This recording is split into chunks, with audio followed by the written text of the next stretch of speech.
Yes, another tier list within literally the matter of like a week. So I am pretty happy about this. So hey guys, Sly here, and welcome back to another episode of the Slimy Tier Lists. We rarely ever do tier lists this close to each other, but I wanted to finally take advantage of today because, well, if you guys know exactly what today is, it is May the 4th. Be with you. Also known as, well, Star Wars Day, essentially. It's basically like an unofficial holiday, dedicated to, celebrating the cultural phenomenon that is Star Wars. And, I mean, it's, it's not an official holiday, it's more unofficial, but there's millions of people celebrate it anyways, so it might as well be. But yeah, no, obviously Star Wars, I've talked about this plenty of times before. It is a franchise that I do highly respect. It is a franchise that I have grown and loved for 20 years. I remember I remember back 20 years ago whenever I first saw Revenge of the Sith in theaters. It was one of the first films I do remember distinctly watching in the theater, and so that definitely holds a lot of special memories for me personally. And well, truth be told, millions of other people kind of share similar experiences, whether they saw the original trilogy in theaters or they saw any of the prequels in theaters or hell, even the newer movies. And I've got my criticisms of a lot of the stuff that Star Wars has produced lately, but you can't deny that as far as massive franchises, Star Wars is up there as far as both mainstream popularity, but even just general um interest, if that makes sense. And there's not really a lot of franchises that I can think of that have had this long lasting staying power while also being, well, a completely different universe. I don't know, it's just kind of weird. Well, it's weird, but like in a cool way. And well, 2 years ago, back in 2023, we actually did our tier list on Star Wars film and TV shows, and I did leave out video games.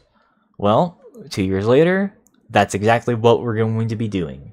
We're going to be talking about most of the Star Wars video games. This isn't every single Star Wars game, so do keep that in mind. This is not like a full list, but it is as thorough of a list as I can personally get for this tier list. We've got about 97 games on here, which is a lot. Though to much dismay, we may not be able to talk about every single one of them, but of course we'll get to them individually. But yeah, so just kind of the history of Star Wars video games. They've been around almost as long as the films have been around. Obviously, after Star Wars came out, everyone was trying to see if they can capitalize on the success of New Hope, or what was just called Star Wars back then, as well as Empire Strikes Back.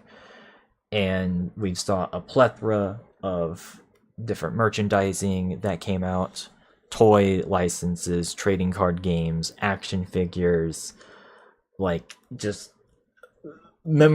any sort of memorabilia you can think of. There is most likely a Star Wars equivalent, and well, video games were no exception. However, here's the interesting thing about Star Wars video games is that it is a movie license. These are movie license games, technically speaking. And, well, usually if something is a movie licensed video game, that tends to have a bit of a negative connotation to it. I can definitely think of plenty of examples of some of the absolute worst games of all time that, well, just so happen to have also been tied to a movie, whether it be good or bad. It was just a common thing to have done up until I'd say like the past 10, 15-ish years, like it was an extremely common practice throughout the 80s, 90s, and 2000s to have a video game tie-in. And 90% of the time it ended up being shit. However, Star Wars is actually one of those that is a pretty interesting case, because it is one of the examples of a licensed video game franchise that has had moderate to very to huge success. Like, it had, granted, there are definitely some bad games, and we'll get to the bad, but in a weird way, Star Wars has had a pretty decent to good track record. And, well, compared to every other movie licensed, sort of, like every single movie franchise that has been licensed into a video game franchise, Star Wars is easily the largest out of all of them. I think the only other franchise that I can think of that started, or the only two that I can think of off the top of my head that started off as non video game franchises that blew up in video games, I would probably say would be both D&D and Warhammer. Those are like the closest two that have even came up, but even then, they don't hold a candle to the amount of Star Wars video games that have come out. And so, let's talk about that. And yes, I have tried to make sure to put in as many video game, like Star Wars video games, as I can on here. I did leave out all of the pinball games because, well, they would all just be the fucking same, first of all, and second of all, that's not really a video game. It's more of a simulation of a real life pinball, so I didn't want to really include any of those. There might be some other obscure games out there that I might have missed, but let it be known that every single game on here, at least everything that was on the Wikipedia article, it's all on here. So, and we're not going to pull any punches. Or at least for the ones that I have played. Because, again, this is going to be a bit of a slightly scuffed list, as I will just fully admit, I have not played everything on here. As a matter of fact, let me just make sure that I can get the tier list figured out, because unfortunately I did have to assemble this last second, so I apologize for that. So yeah, let me just get all the tierings working. But of course, before we get into this, and if you guys are new to this series, of course, this is a part of a series that I do on both YouTube and Twitch, where I pretty much rank a bunch of different topics. And, well, of course, we are talking about Star Wars video games, so I would say a good complimentary episode for this, of course, is our Star Wars films and shows tier list. If you guys haven't already checked that out, that is episode 30. So, yeah. But yeah, let me just edit this to make sure that it's here. So yeah, we're gonna do the same tierings that we did before. So the top tier is the chosen ones, then we've got Master, and then Knight, Padawan, Jar Jar Binks, and then an insult to gaming, and then we'll also add in haven't played. So yeah, I just need to reset this, right? There we go. And of course, keep in mind that this is all just my personal opinion. If you disagree with that, that is completely fine. As a matter of fact, I have started to finally re-upload all these tier lists on through my Discord, because I kind of forgot to do that. So if you guys want to, feel free to check out the Discord link in the link tree below, and you'll find the tab where I have all these tier lists posted. So yeah. But either way, we are going to begin. And I think what I want to do is I want to start off chronologically as far as the video game releases, which unfortunately is going to not be this order. So, but yeah, we're gonna start with the arcade games, and then the Atari games, and then the NES, and then Super Nintendo. I think that's what we'll do first, right? So these are the NES and then Super Nintendo. So basically everything that's more or less just adaptate, like just basically adapting the just the Star Wars movies. So, but yeah, no. Either way, I don't really have any rules. Like I said, the only thing I didn't add was pinball. So like that's kind of the only thing I didn't add. Everything else is fair game. So do keep that in mind. And I actually am also going to see if I can make this tier list a bit quick, because I've talked about plenty of these games in other tier lists, or I've even played them for you guys. So it should be pretty obvious where I'm going to be ranking some of these. So yeah, but in any event, let's get started. So, first of all, I'm just gonna preface this right now. I have actually played fairly recently. As a matter of fact, literally just this past Wednesday. I actually have played the original Atari Star Wars arcade game that was released, I think, in 1981 or 82, I believe. So this is the one with the Vexel graphics. Actually, as a matter of fact, I'm gonna go look up Star Wars 1982 arcade. 83. Okay, so this I actually fairly recently played this. So and by the way, I'm not gonna try to showcase too much gameplay because I don't want to get copyrighted with the music. But yeah, no, like this is this is the very first Star Wars game, ladies and gentlemen. Not interesting that they decided to do the most primitive 3D graphics you could do. Although, to be fair though, it does match the movie, because they used similar graphics for the cockpit panels in both A New Hope and Empire. So, not actually too inaccurate to the thing, which is pretty cool. And you know what? I actually kind of had fun with it. I'm actually gonna put it at night. For the very first Star Wars game, it's actually not that bad. So if you can either emulate it or you can find it somewhere in like a retro arcade place, you can check it out. It's a cool little flight sim sort of arcade experience. Definitely an interesting choice for sure. So yeah. Now that being said, though, unfortunately, I have not played the other arcade cabinets. I cannot comment on them. I can only really comment on the original. So,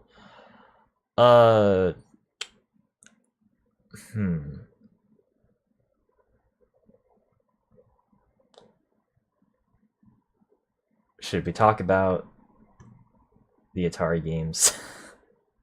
Because I feel like I have to talk about. I mean, I did say chronological, so like, yeah, we have to talk about. I feel like these games later.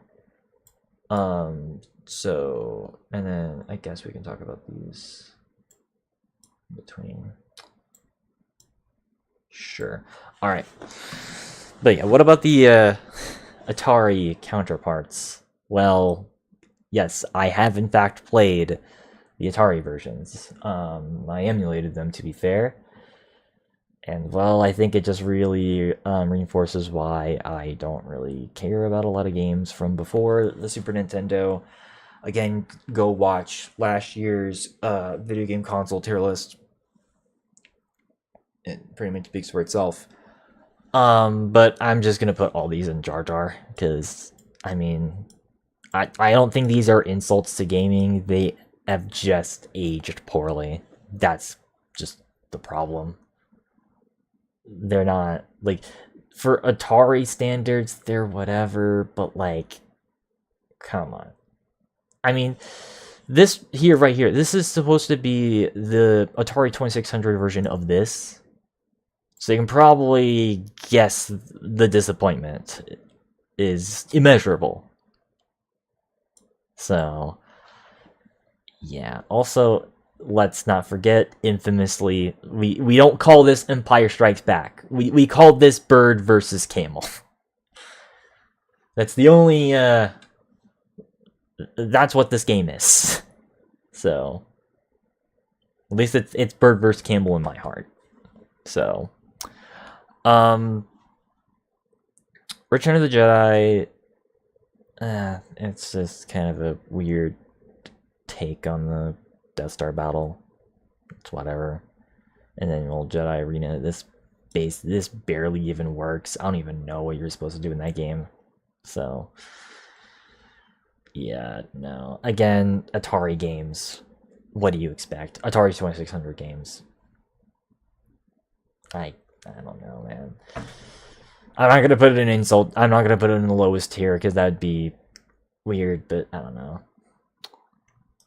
And then we got the NES games. I forgot about that other game. Okay, so weirdly enough, there are two different versions of A New Hope for NES. They never released Return of the Jedi for NES for some weird reason. I don't know why. Like, I mean, the thing is that a lot of these games from like the late 80s and early 90s, I mean, here's the thing to also keep in mind though. Star Wars was in a pretty dark point post Return of the Jedi. Like, people tend to forget that between 1984 and 1991, that was essentially the first dark age for Star Wars. There wasn't really a lot of content being made for those years, and the stuff that was being made was just really, really bad. And, well, that is pretty reflective of these next 5 games right here.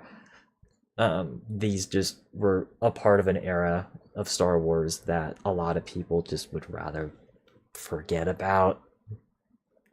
But I guess we can talk about them. So, the NES versions of both A New Hope and Empire, they're okay. I mean, again, the NES just had a lot of shovelware, and I'm a huge critic of the NES shovelware. Granted, this is not the worst of that, but like... And this is an improvement compared to the Atari games, but not by much. So both of these I'm just going to give a C. I think Empire's a little bit cooler in that you can actually use your lightsaber in that game. Where you just only have like a kind of a shitty blaster.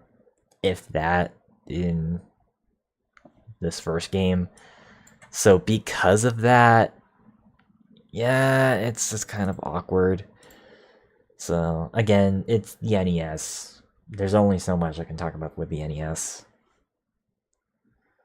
That being said, though, like I said, this was not the only version that was released. There's also the Japanese Famicom version. I don't think I need to say more. You guys have probably seen it online, and yes, it is as bad as it sounds.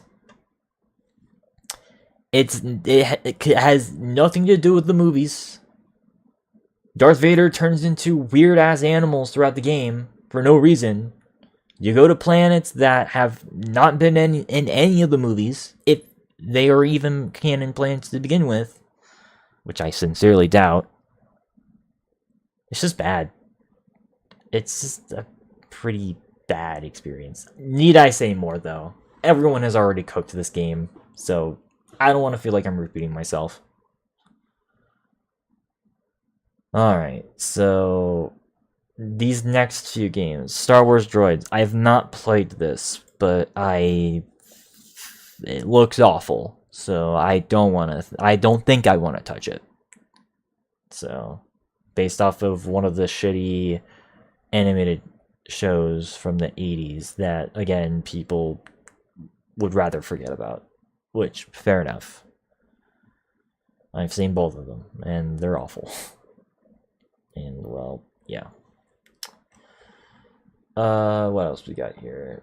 Is there anything else from, like... Oh, yeah, that's right. The Attack of the Death Star game. I've not played this either. This was another Japanese exclusive game, but it was on the... What was it? The XS, like, 6000, I think that's what it was called. The ZX 6000. I don't remember what it's called. It was that weird console that wasn't really a console. That was Japan only. So yeah, I haven't played that. However, I did play the Software Toolworks presents Star Wars Chess, and yes, they decided to make their logo bigger than the Star Wars logo.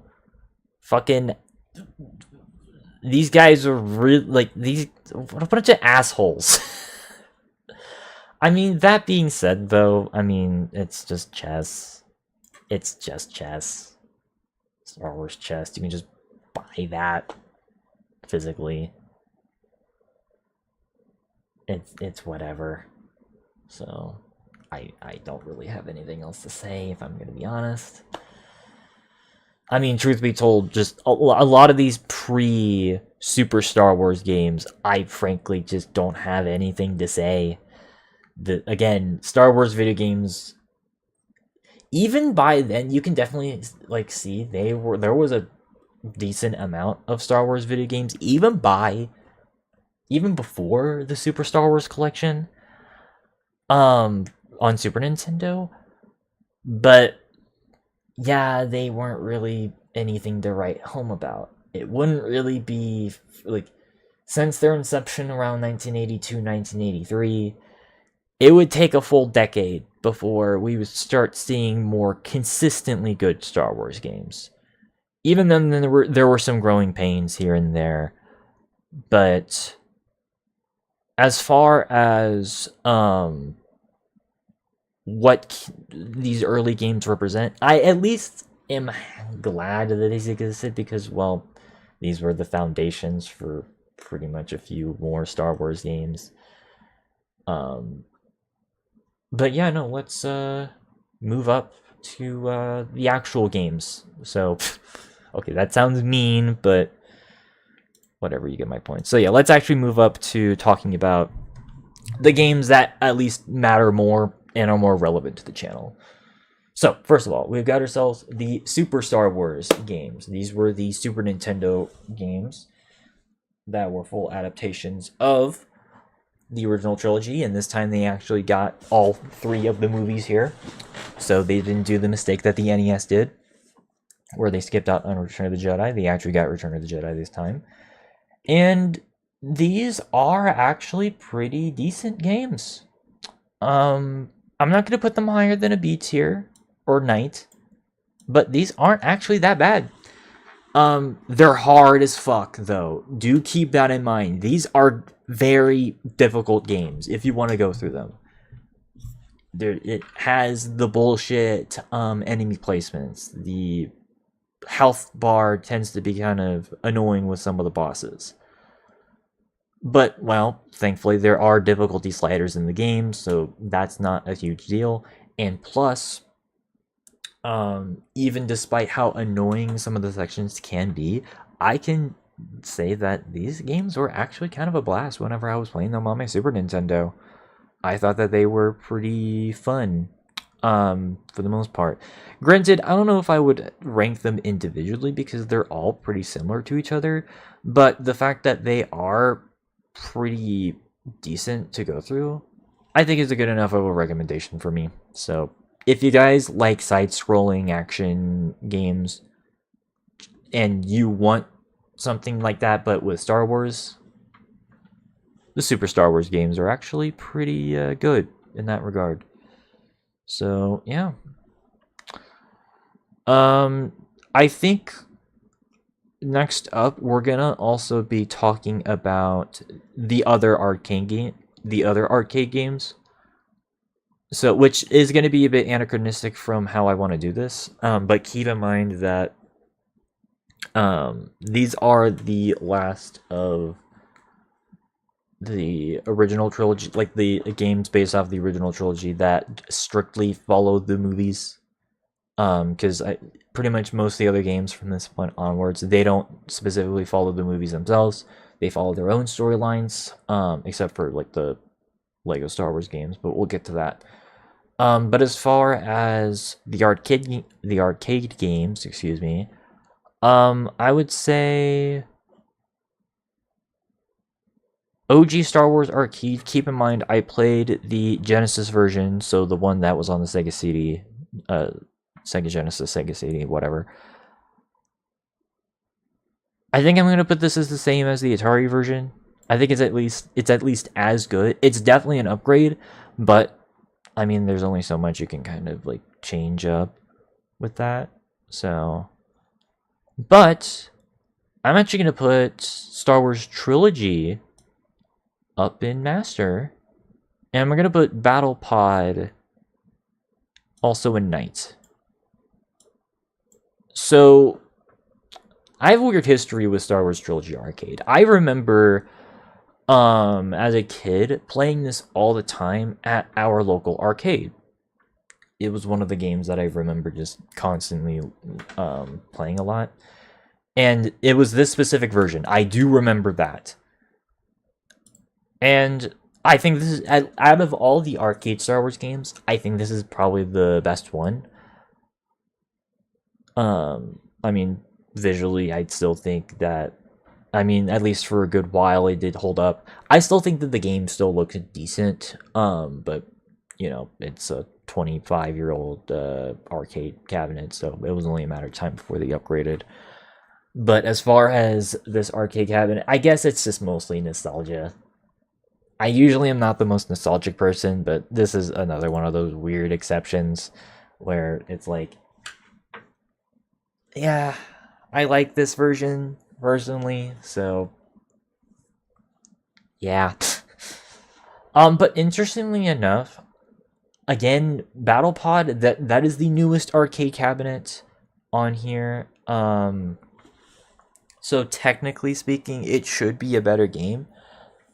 I guess just the last time I remember playing it, it was around 2017, so it was whenever it was fairly new.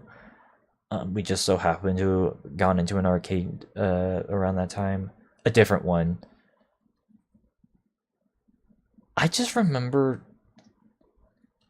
it not being as good.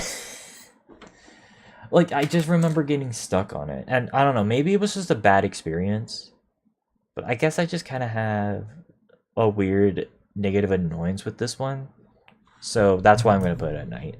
It's a decent little thing, but yeah, no, I was just kind of annoyed with that. So, but yeah, again, I don't really have anything else to say, if I'm gonna be honest. So, yeah. That being said, though, this then begins our journey with the Star Wars games that are actually original storylines. So by 1993, we started to finally get Star Wars games that didn't strictly follow the movies. And I'm all for that, because, you know, it's an entire galaxy that you have. There's so much potential for storytelling they can have, which a lot of that potential was realized. And we started to finally get that around 1991 with the Thrawn trilogy and the sequel Star Wars trilogy. Those novels. The interest of Star Wars was starting to finally pick up again after that dark age in the mid 80s to early 90s. You can thank Timothy Zahn, I feel like, specifically for bringing back Star Wars into a pretty good spot. And, well, obviously we already talked about that with the Super Star Wars games and even some of the arcade games. But again, we started to see other original content based on the Star Wars universe around this time. And by 1993, we were introduced to Star Wars X-Wing. So I'm not actually going to take too much time talking about these games because we talked about them in our Caspian Game Awards. But all I'm gonna say is, I definitely think that both X-Wing and TIE Fighter hold up to this day. I'm actually gonna put both of these in Master tier. I think they're both as equally good. Some of the coolest flight simulators of their era. Some of the first fully 3D games of their era as well, which is unheard of for 1993. So that's pretty cool. I mean, yeah, there's like the voxel graphics, but those weren't fully textured. These games were. And that was a game changer for a lot of things. And also, this was even the beginnings of some general loose storylines being told in these types of games, which again was also unheard of. So, yeah, no. These games I think are pretty cool. And also, these games support extra like peripheral controllers. Typically, if you wanted to play these types of games, you had to you were intended to buy like a huge, basically like a flight stick rig. Actually, let me see if I can find a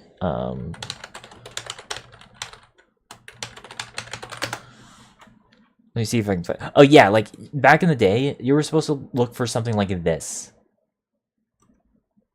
So obviously these are more modern versions, but yeah, these were hardcore simulators. There was a casual mode, but unfortunately you were only restricted to the like certain areas if you turned on certain cheats, so you had to still complete them as the game intended. But yeah, no, surprisingly, these games I think hold up. And they're a good sort of counterbalance between each other, because I mean obviously X-Wing is the good guys, TIE Fighter is the bad guys, and so you get both perspectives, and that's pretty cool. So yeah, no, check them out. And you know what?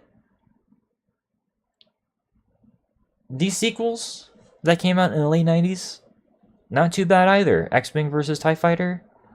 I think I am going to put this one in a B tier, specifically because this was actually one of the first multiplayer only games.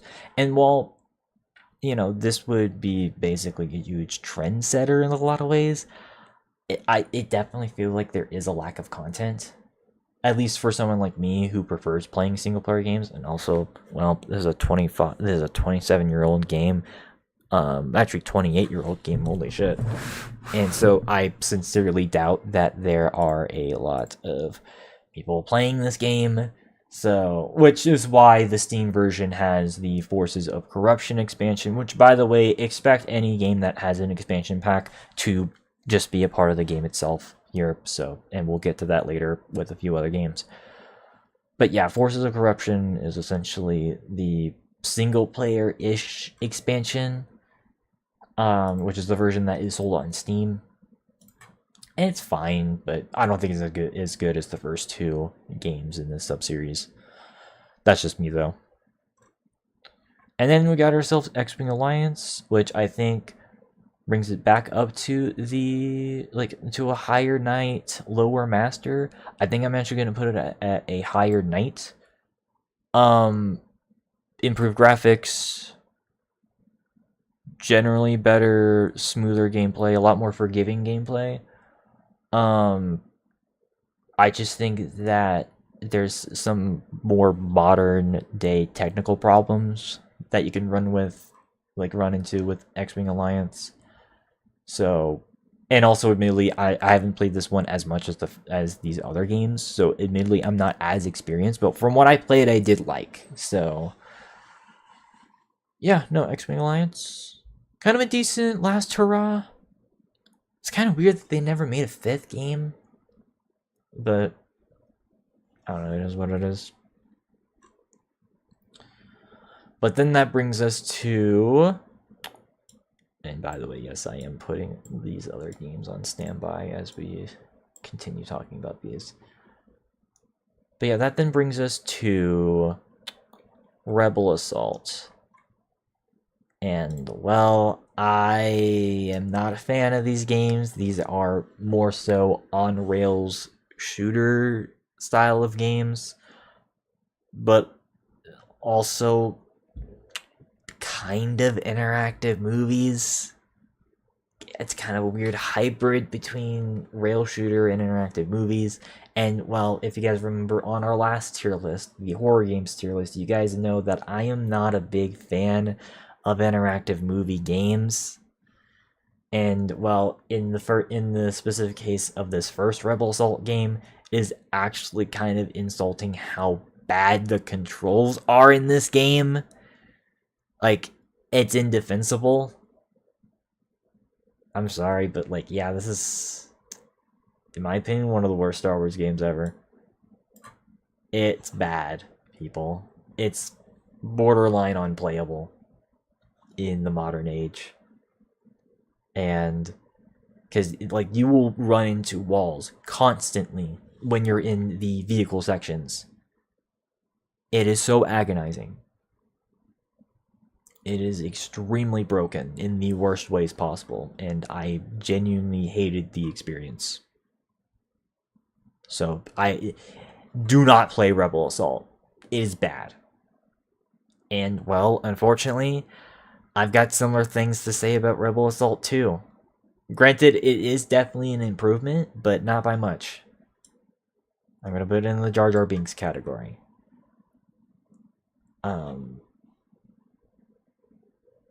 Like it, and also these games are very short too. They're only like maybe 2 hours, and that's kind of insulting for the type of game that this is. I mean, maybe for 1995. For 93 and 95 respectively, which is when both these games came out. I mean, that, I guess that's kind of around the range. I don't know. I guess my point is that I would not pay 40 or 50 bucks for either of these games. That's my point. So, I don't know, man. I guess I'm just not, like, I don't know. As far as on rails interactive movies are concerned, these are just another example of just why I don't like that type of genre. In my opinion, they just barely count as games. So, yeah. Alright, are there any other games that came out before that? Okay, I don't think there is. I am just trying to make sure everything is on standby, so hopefully I'm not forgetting anything. Okay, yeah, we're good. Alright, next up, we're gonna move on to Dark Forces and slash Jedi Knight. Because, yes, this is one of those things where the sub-series completely changed its name. Somehow. And, yeah, this is an interesting series for me because, well, I think all these games, this is when Star Wars games, at least in my opinion, started to really, really get good. Is around the mid-90s. I mean, yeah, Rebel Assault was kind of but, like, as we saw with X-Wing and TIE Fighter, I thought those games were pretty good. And if I'm going to be honest, Dark Forces, and, well, followed up by Jedi Knight 1, Dark Forces 2. That's what it's called, Dark Forces 2. I actually really like these games, probably more than I should. Because, I mean, with Dark Forces, and by the way, this game just recently got remastered, which is awesome. But even just playing the original version of this game, I mean, it's basically just Star Wars Doom. But I like that. I like how it's just Star Wars Doom. So, I don't know, I'm gonna put this in A tier. Or Master tier. I think it actually holds up. And, well, same thing with Jedi Knight. Which, in this game's case, it's basically Star Wars Quake. And I fucking love Quake. You guys know that's one of my favorite games ever. So to have a Star Wars version of that is pretty awesome as well. And so, yeah, I'm going to put this also in Master. But here's the weird part. And this is something I even mentioned on both our retro shooter tier list and our Caspian Game Awards. These are some of the first FPS games that actually had a narrative tied to the gameplay. That was just not a thing. People give credit to Half-Life as being the first game that did that, but or the first FPS game to do that. It's really not. It's actually, ironically enough, Dark Forces and Jedi Knight. Although in Jedi Knight's case, that one's kind of a weird hybrid game because that one has it starts off as being a first-person shooter, but you can change it into a third-person shooter and even a hack and slash because you get a lightsaber halfway through the game. Actually, no, not even halfway through the game. Literally, like in the first fourth of the game. So, but again, the fact that both of these games are pretty versatile as far as their gameplay, I think is pretty cool. So, but yeah, no, I would definitely say that Jedi Knight is pretty good. And now that being said, it unfortunately will never be made canon, considering that this is the first Star Wars game, at least to my knowledge, that does take place after Return of the Jedi. And well, this game starts leading into the Dark Empire narrative, so do keep that in mind, is that unfortunately this would be no longer canon under the Disney thing, because again, Star Wars came under Disney's watch since 2012, and pretty much everything that was made before 2014 was made no longer canon, and that sucks. That being said, though, I do think that both of these games are pretty fantastic. Now, that being said, that then leads us to a bit of another time jump to 2002 and 3 respectively. We've got ourselves Jedi Knight 2 as well as Jedi Knight Jedi Academy. This is gonna probably piss some people off, but keep in mind that this just comes from ignorance. Because I have not beaten Jedi Knight 2. I have beaten Dark Forces and Jedi Knight 1, but I've not beaten Jedi Knight 2. I have played it, though. And from what I've played, keep in mind, this is what I've played.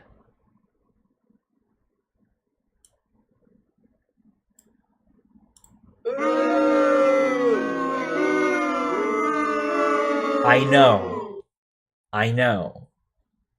A lot of people consider this to be one of the best Star Wars games of all time. I get that. And I do like the game, at least somewhat. But I guess I just don't know if I like the way in which the shooting works in this game. It's a bit weaker than I wish it should have been. Or at least compared to the first two games. It just doesn't feel as good. I don't know, it just feels like a lot of your shots are weaker in the game. And I don't know, I feel like with this game it's also a lot more awkward to set up. I mean, to be fair though, Jedi Knight 1 was kind of awkward to try to set up also on modern systems, because I had to download a bunch of different patches.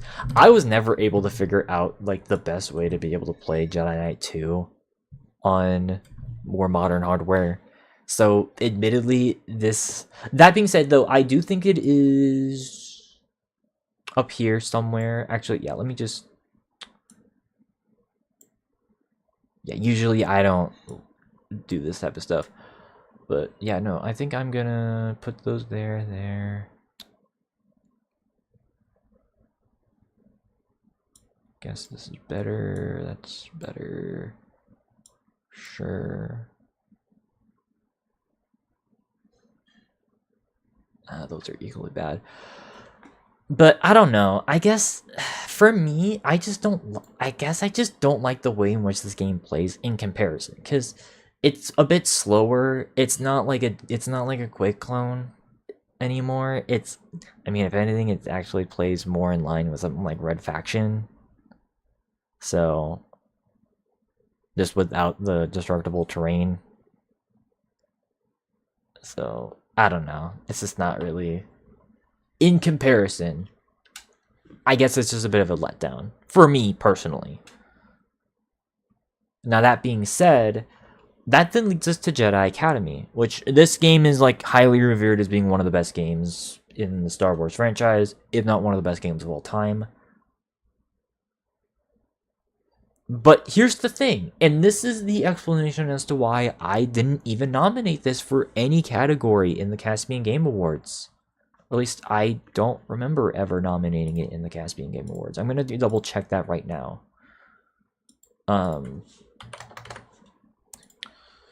But I think a lot of people were kind of wondering why I didn't really acknowledge Jedi Academy. Yeah, I had it as an honorable mention. Well, there's a reason for that. I haven't gotten to play it yet. So, because what my original plan was is that I wanted to finish Jedi Knight 2 first, then get into Jedi Academy. I know it's technically a spin-off, which is weird because, well, I mean, it's a spin-off of a spin-off, which is just like, what? But I wanted to at least get the full context of what was going on in this game by playing the first 3 games before getting into Jedi Academy. That's why I haven't played it yet. Though, if this is any indicator, I don't know if I'm going to like this game as much. That being said, though, this game looks like it's a lot more focused on the lightsaber aspect of these games rather than the shooting stuff. And if that's going to be the case, then who knows? But as of right now, I actually have not played it yet, so do keep that in mind. Alright, so let me look at these other games. I don't think there's any other pre-Phantom Menace games on here. I could be wrong, though. Oh, well, yeah, there's Rogue Squadron, which we'll talk about that in its own thing.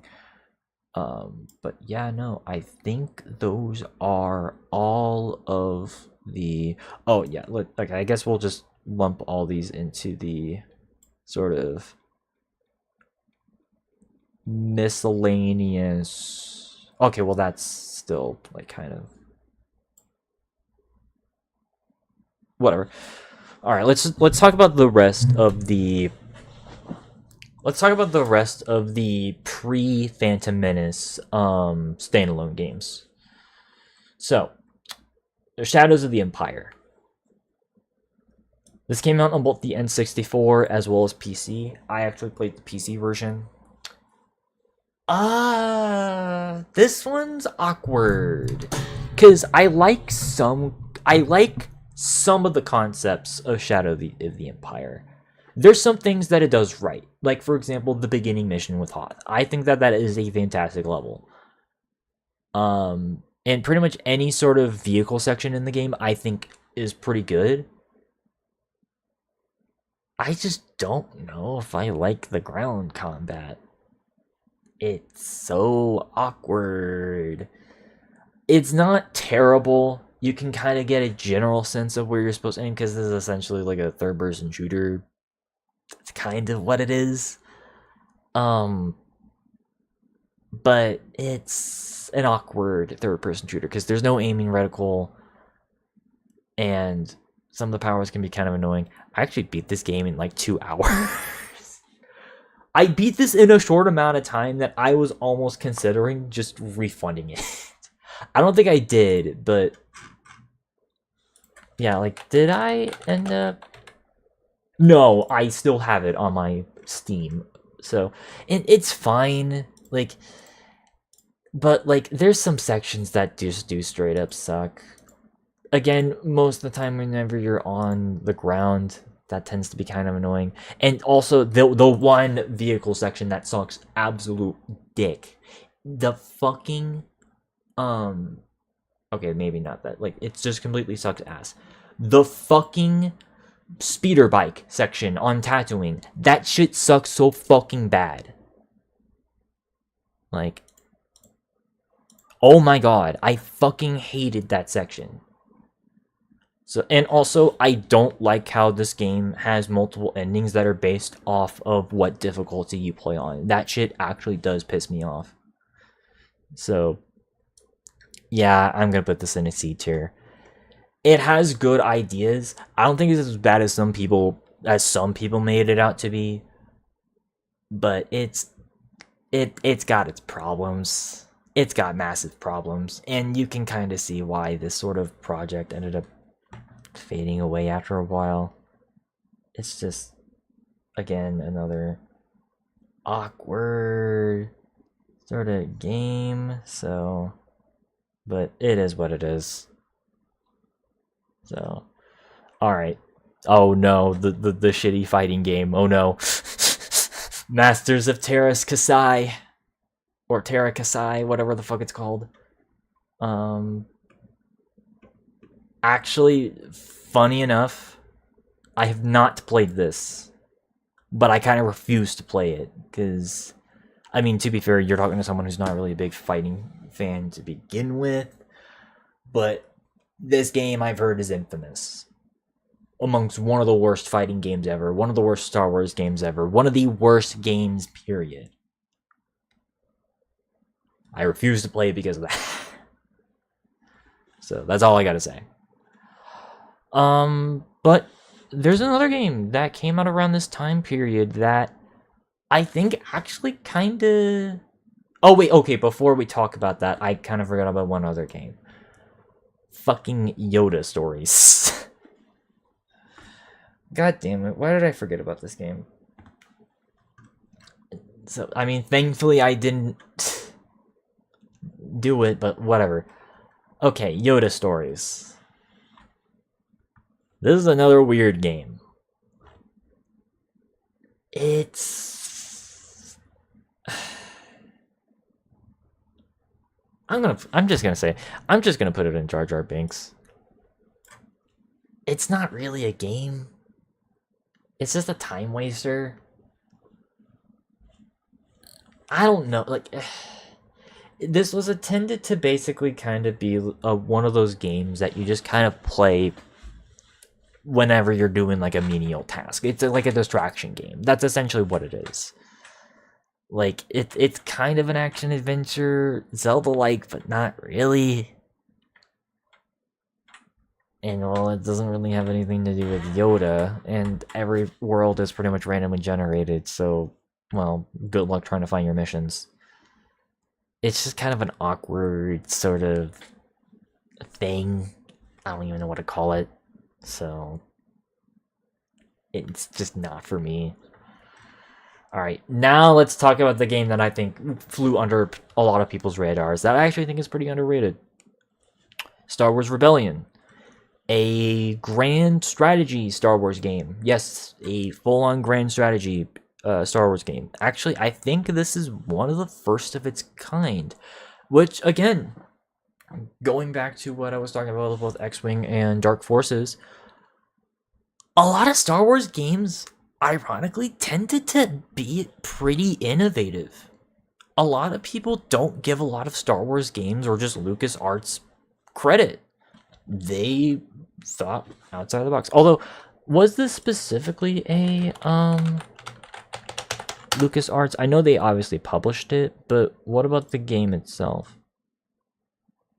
Okay, Cool Hand Interactive was the ones who made the game. Looks like that might have been their only... That was their only game. Damn, because this game actually is not that bad. It is a bit complicated. I am going to put this as a night tier. Though I actually do kind of have an interesting story about this game. So, I randomly bought this game around one of the May the 4th sales. I think around 20... It was around either 2020 or 2021. No. It was 2020. I remember. Because I was trying to... That was whenever I was finally starting to build the massive collection you guys see back there. Well, While I was staying at my other cousin's house, I actually discovered this. And this is honestly one of the coolest things that I found.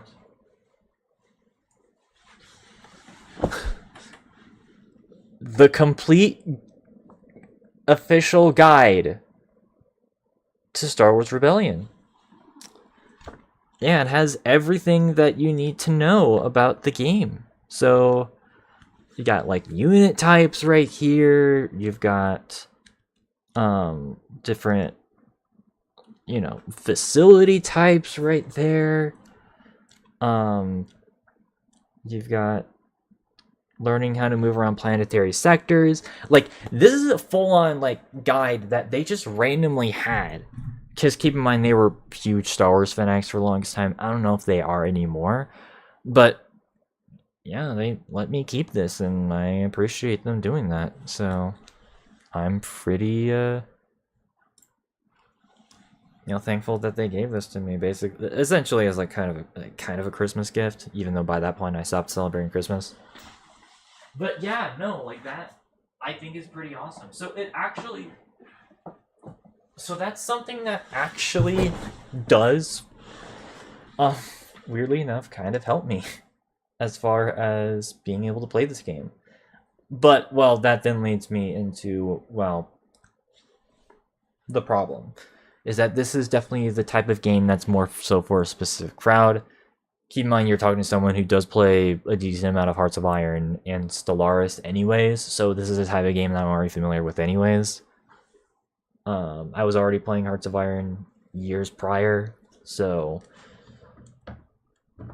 yeah. Also, what the fuck is this new interface? Oh my god, this is ugly as fuck on my phone. God, UI, stop changing every goddamn year. Okay, I'm sorry. This fucking bullshit. What the Ew! Ew! Okay, I'm not gonna show my phone because I don't want to like compromise anything. Oh, God, okay. Samsung, stop changing your UI. Anyways, Star Wars Rebellion, decent game, underrated. Go check it out. Now let's move on to talking about the Rogue Squadron games. And, well, I'm gonna be kind of weird about this because I do think that these games are actually pretty awesome in their own right. I'm gonna put Rogue Squadron 1 in A tier, as well as Rogue Squadron 2. Rogue Squadron 3 I'm gonna put in a B tier. Rogue Squadrons 2 and 3 are kind of awkward because they are GameCube exclusives.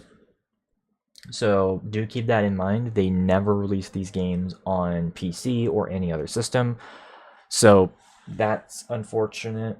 But they did release Rogue Squadron on PC, I think around, 2012 is when that port came out, or at least the version that's on Steam.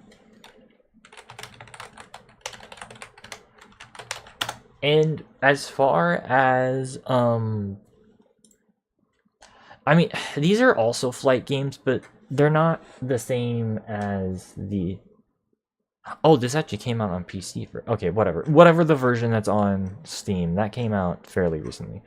But yeah, I actually think these games are pretty fun.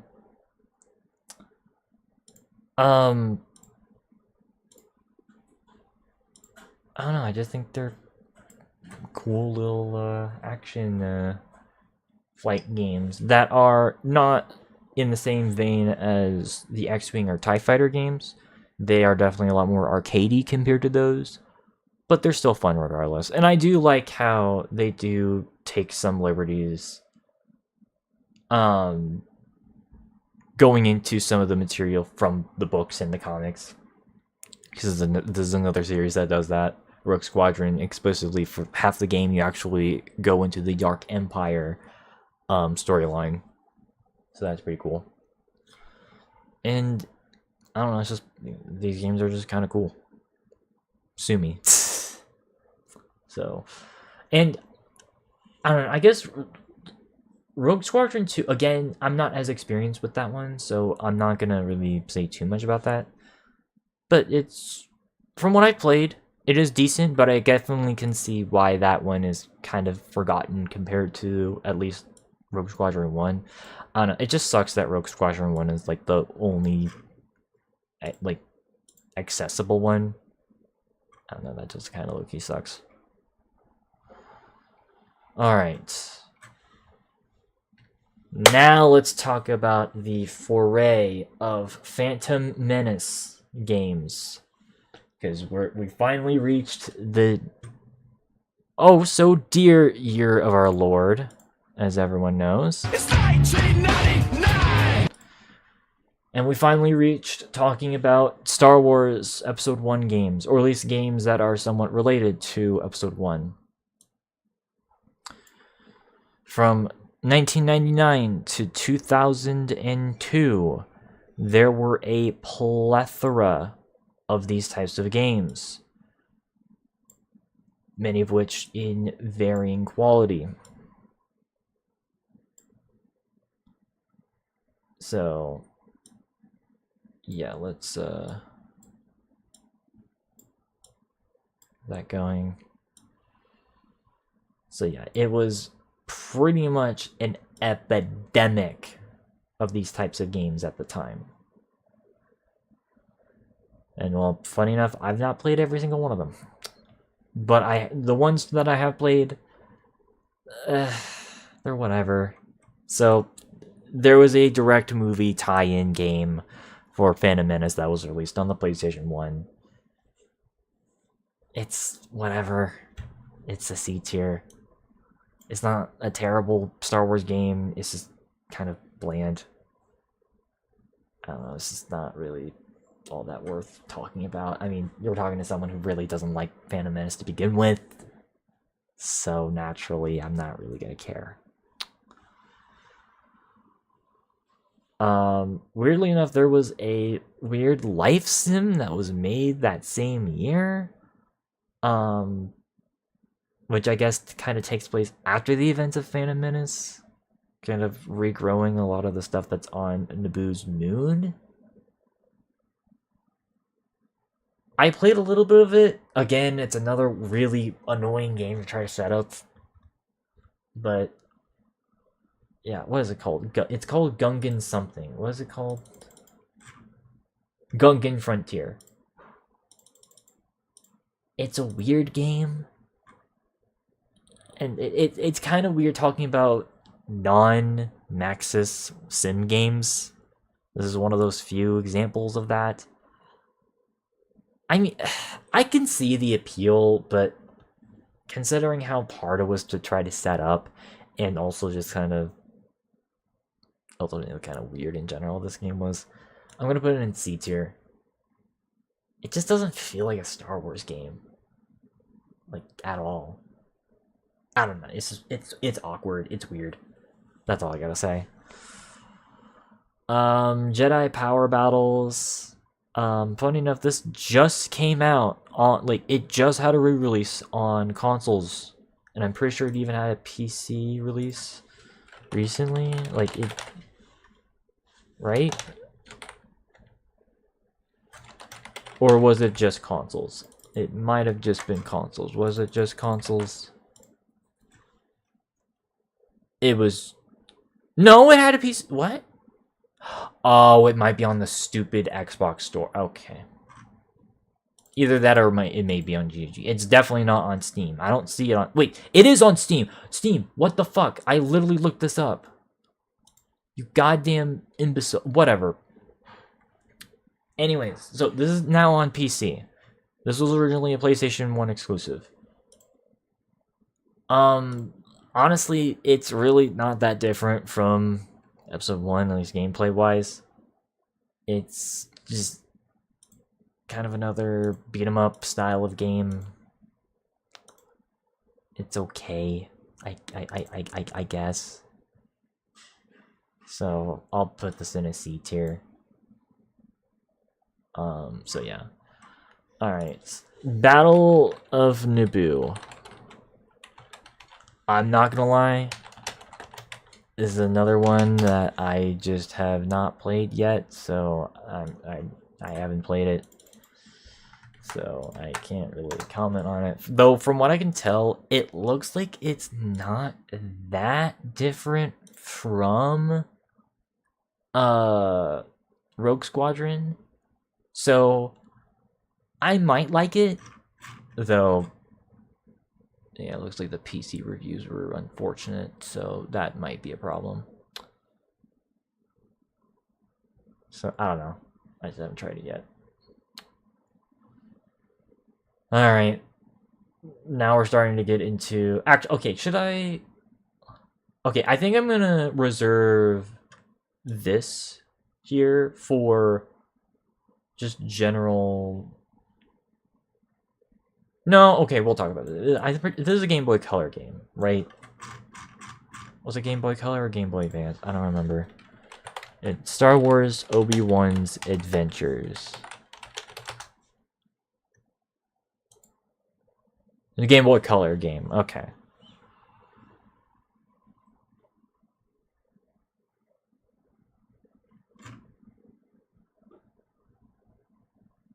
Yeah, I'm not playing. So I was thinking, did I play this? No, I did not. So I don't want to feel like I don't want to lie to you guys. So yeah, I didn't play it. I can emulate it, and I could download it, and just put it on my Super Nintendo. I don't know if that would be a good idea to play it, but I theoretically could. So, but yeah. That being said, I did play this Obi-Wan game. It's bad. It's Jar Jar. Lower Jar Jar. It's kind of another sort of prequel game. Excuse me. And it is just one of the most awkward games that I have ever controlled. This was, again, a weird Xbox exclusive game. My cousins actually owned this game for some reason. And I remember this being an absolute slog to play through. It was genuinely awful. The combat didn't really work. The storyline didn't really make any sense. It was just a bad game. And I don't know, did we really need a game that was specifically focused on Obi-Wan as an apprentice? I mean, well, okay, that's not even a bad concept, but just the execution was just not very good. So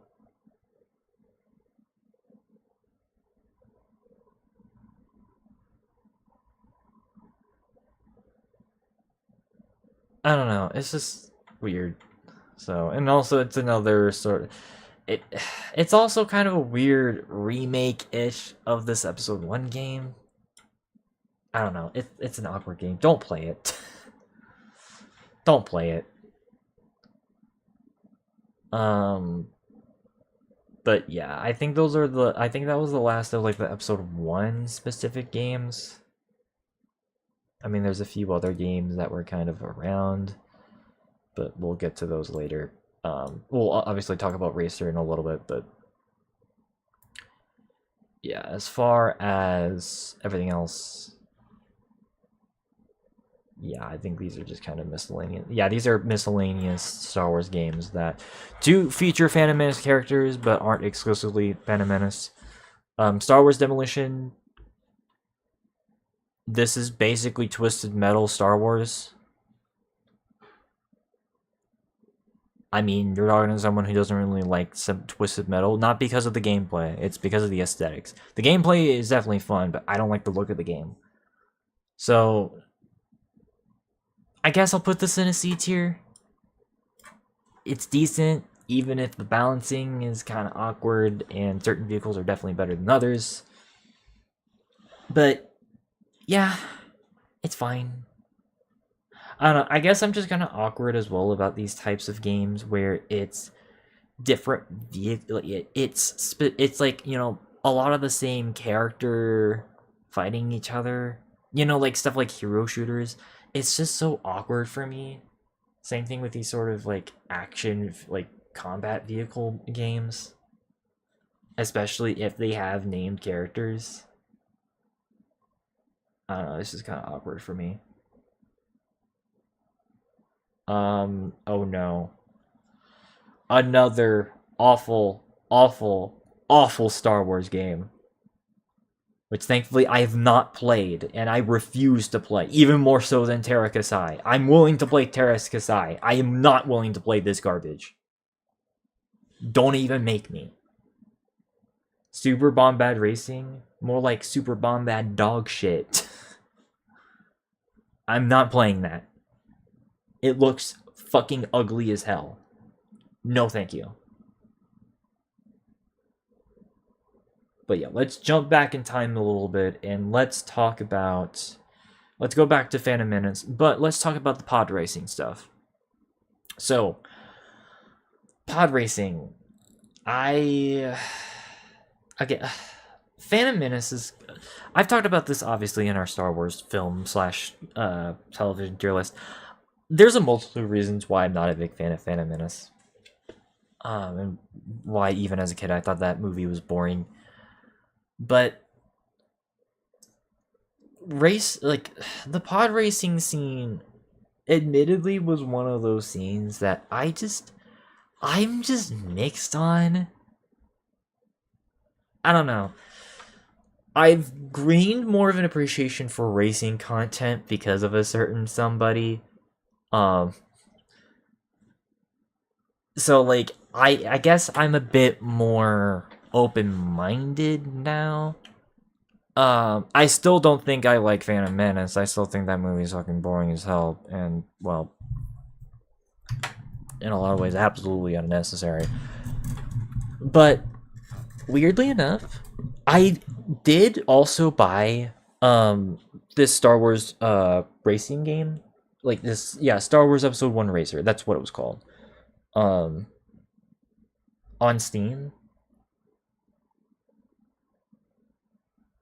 I had a lot of fun with it. It's actually a good game. It's a good racing game. I even gave it I think I mentioned it in our 1999 Caspian Game Awards. I think I gave it a nomination for best racing fighting, like... No, I didn't. I gave it an honorable mention because there were already so many. Yeah, there were, like, 1999 was already a pretty stacked year, so like it would have been buried. But no, this is a good game. I actually will even put it in an A tier. So I think I gained more of an appreciation of the pod racing scene specifically for playing this game, and I think it's because, well, this game takes place on so many different tracks and different planets. It's not specifically the one track that you do see in the movie, which that's awesome. Hell, you don't even need to play as Anakin. You can play pretty much a host and variety of different characters in this. Or at least if you're playing the PC version of the game. N64 is a bit more limited, but there's still a pretty good variety. Don't play the Game Boy Color version, though. Game Boy Color version's trash. But the N64, if you like that controller, or the PC version, it will suffice. So, and I think that it's actually a pretty good racing game. I kind of regret not putting it in our best sports racing fighting nominations. So yeah, it's cool. As for these others, funny enough, there actually was another arcade game on here. So I kind of lied. There was another arcade game. Racer Arcade was the game. It is not the same as Episode 1 Racer. These are two different games. One of them is a lot more customizable, while the other one is strictly an arcade thing, and it has different tracks. I'm gonna put this one in like the same tier as I put most of the other arcade games. I don't know. I guess I'm just not like a huge arcade guy, so I do think that this is definitely inferior. I kind of wish that it had a lot more of that variety. And admittedly, this is kind of the same complaint that I have with Guitar Hero Arcade. If you guys remember that, is that that's essentially an arcade version of Guitar Hero 3. Problem is, it doesn't have the full track list, so you can't actually play whatever song you want from that game.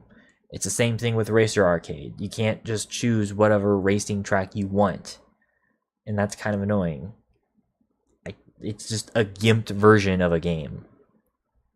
So, I don't know. It just doesn't make sense why arcade cabinets don't do that. Like, even by the early 2000s, you would think that they would have a lot more horsepower to be able to run more tracks than that. But I guess not. I mean, there's even less of an excuse for Guitar Hero Arcade, but that's a whole other conversation I don't want to have right now. But as far as the game itself, it's fine. That said, I have not played Racer Revenge. This is the sequel to Episode 1 Racer. I did hear that it was kind of inferior, though, so I'm not going to have my hopes up super, super high. Yeah, I don't even have it on my shelf. That's like one of the few Star Wars games I don't have on my shelf that I'm at least somewhat interested in. So, dang. That's awkward. Okay. Before we start getting into the Attack of the Clones related games, oh,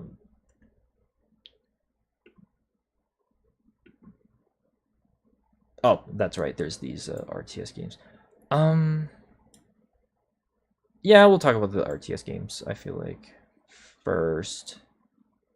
Because this one came out in 2000, Force Commander. I have not played Force Commander. This was the first Star Wars RTS game. I have unfortunately heard really, really bad things about it. I've heard it's one of the worst Star Wars games, period. So, and also it's one of those games I can tell it's kind of hard to set up on modern systems anyways. So, yeah. So, yeah. That said, we are going to talk about these other games. So Galactic Battlegrounds. This is essentially just Star Wars Age of Empires. As a matter of fact, I'm pretty sure this was not only on the same engine, but even made by Ensemble themselves. And then, of course, distributed by LucasArts. No, it was not. Okay, it was on the same engine, though. It was in-house by LucasArts. That's cool. Actually, no, we'll see. Still talk about this. I'm gonna put this in Master. If you like Age of Empires, and you like Star Wars, you're gonna like Galactic Battlegrounds. I mean, I think it's a pretty cool game. And hell, even adding in the Clone Wars expansion for this, that adds a lot of content from Episode 2, was pretty awesome. Hell, this game, even in its base form, it actually does contain Episode 1 content, which is interesting, because, yeah, it contains both Episode 1 and original trilogy content, and then, well, Clone Campaigns expansion pack came out in 2002, obviously coinciding with the movie, and that ends in Clone Wars based content, and that's pretty cool in and of itself. So if you like that, there you go. And then we're gonna do a bit of a time jump. We're gonna talk about Empire at War, since that's the last sort of RTS game we've got here. Ooh, okay. Is this gonna be our first chosen one? I mean, it's definitely at least Master. It's, in my opinion, one of the best Star Wars games ever. Is it up in Chosen One, though?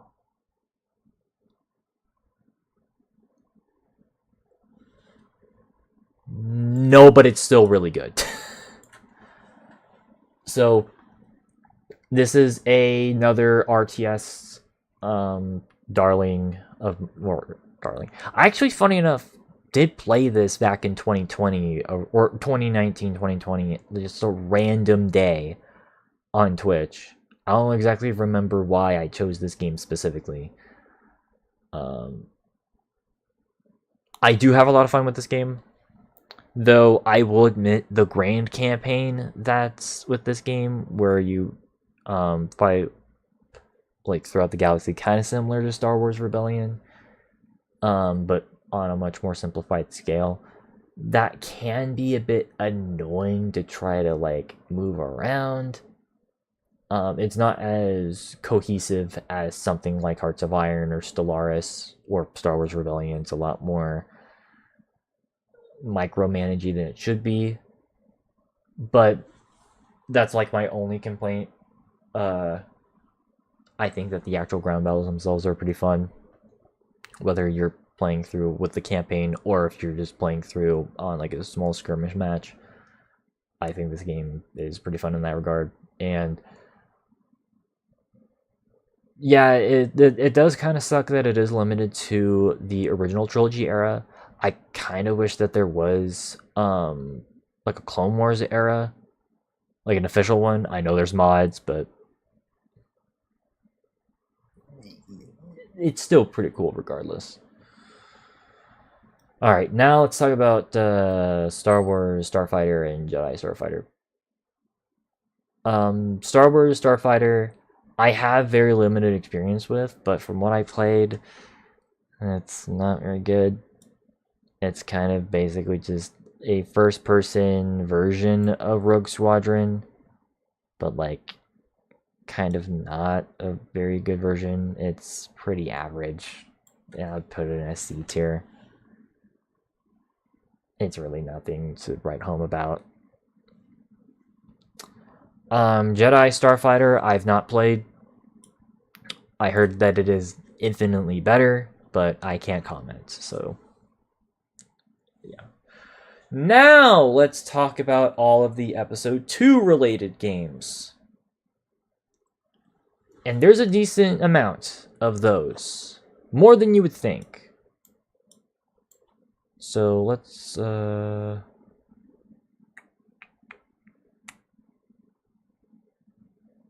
wait, did I wait?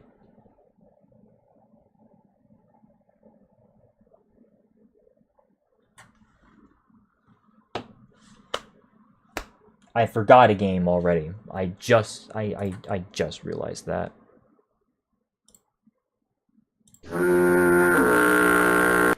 Oh my god. I already forgot a game. Okay. I'm gonna work on that. Give me a second. So how the fuck did I forget? That's a pretty big game. What the fuck? I feel embarrassed about that. Okay. So yeah, while I work on this, I'm gonna talk about the direct tie-in game, which, funny enough, this is actually the only game, to my knowledge, that isn't actually a like, it's the only one that never got released on mainline like consoles.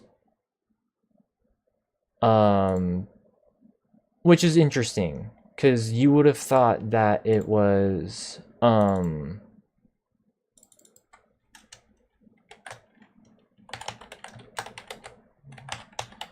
sorry, like, but yeah, no, like, it's interesting because, oh shoot, I chose the wrong thing.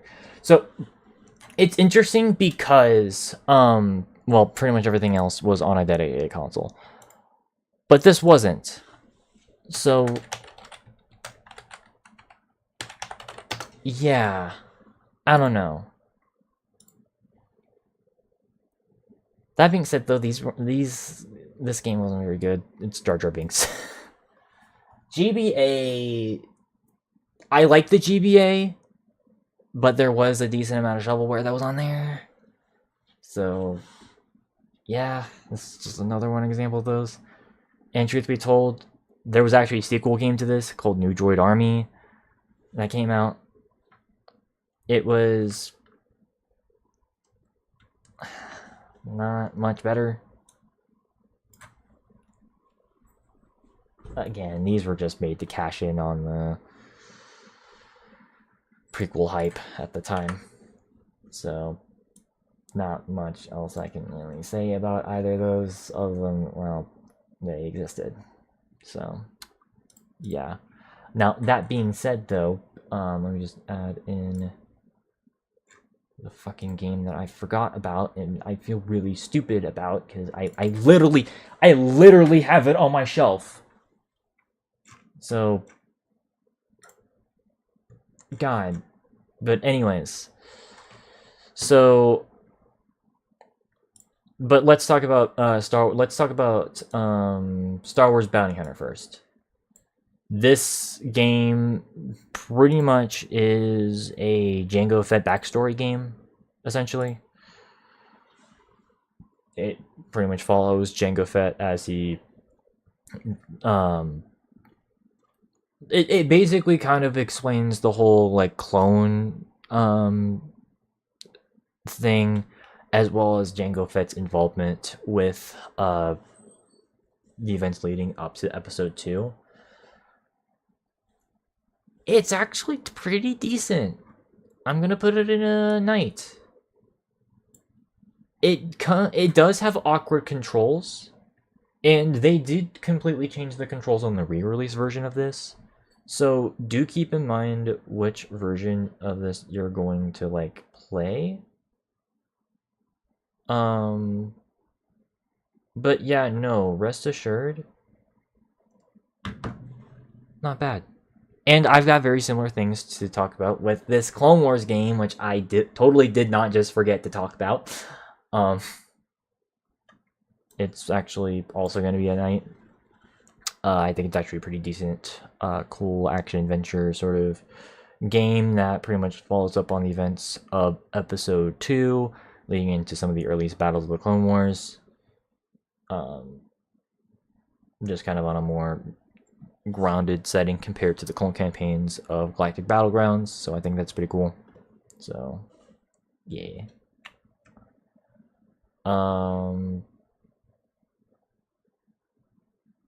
Yeah, and then we've got all these weird games here. Though, yeah, we've got these other GBA games here, and then Star Wars Galaxies.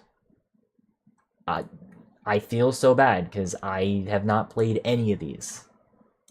So yeah, Flight of the Falcon and Apprentice of the Force. These were original trilogy games that were released on the GBA, but I've not gotten to them yet. I do have them on my Super Nintendo emulator, so I can play them whenever I want. I just haven't played them yet. And Star Wars Galaxies, the first Star Wars MMO, and I've not played it yet. I feel this was just before like I got into PC gaming too. Like right before I, got into PC gaming. Like just a year later, bam, gone. So yeah, that annoys me so much because I've heard a lot of people share a lot of fond memories with this because this was again the first Star Wars MMO, and there was so much stuff that was made in this. I feel so annoyed. And the worst part is that there is a fan version of this game that has been put online. Problem is, you need a physical copy of the game. And I can't find physical copies for a reasonable price. So, yeah, like, this one I'm so annoyed with. I'm so pissed I wasn't able to play this for you guys. So, but unfortunately, I guess that just kind of showcases that MMOs are kind of, unfortunately, a not great thing. So, yeah, suffice to say, yeah. But anyways,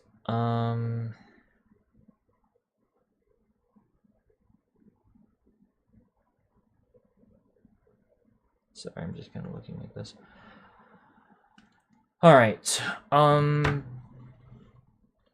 Well, we've reached KOTOR territory.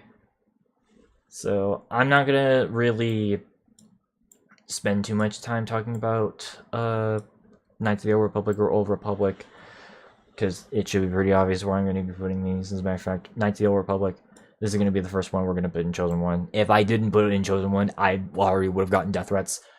I will say it is not my favorite style of combat in RPG, but as far as RPGs are concerned, this is obviously one of the best of its kind. It's easily one of the best Star Wars games, period, as far as lore building, as far as general storytelling, locations, even establishing a completely new era within Star Wars itself, establishing the Old Republic era, and specifically in this case, the Jedi Civil War.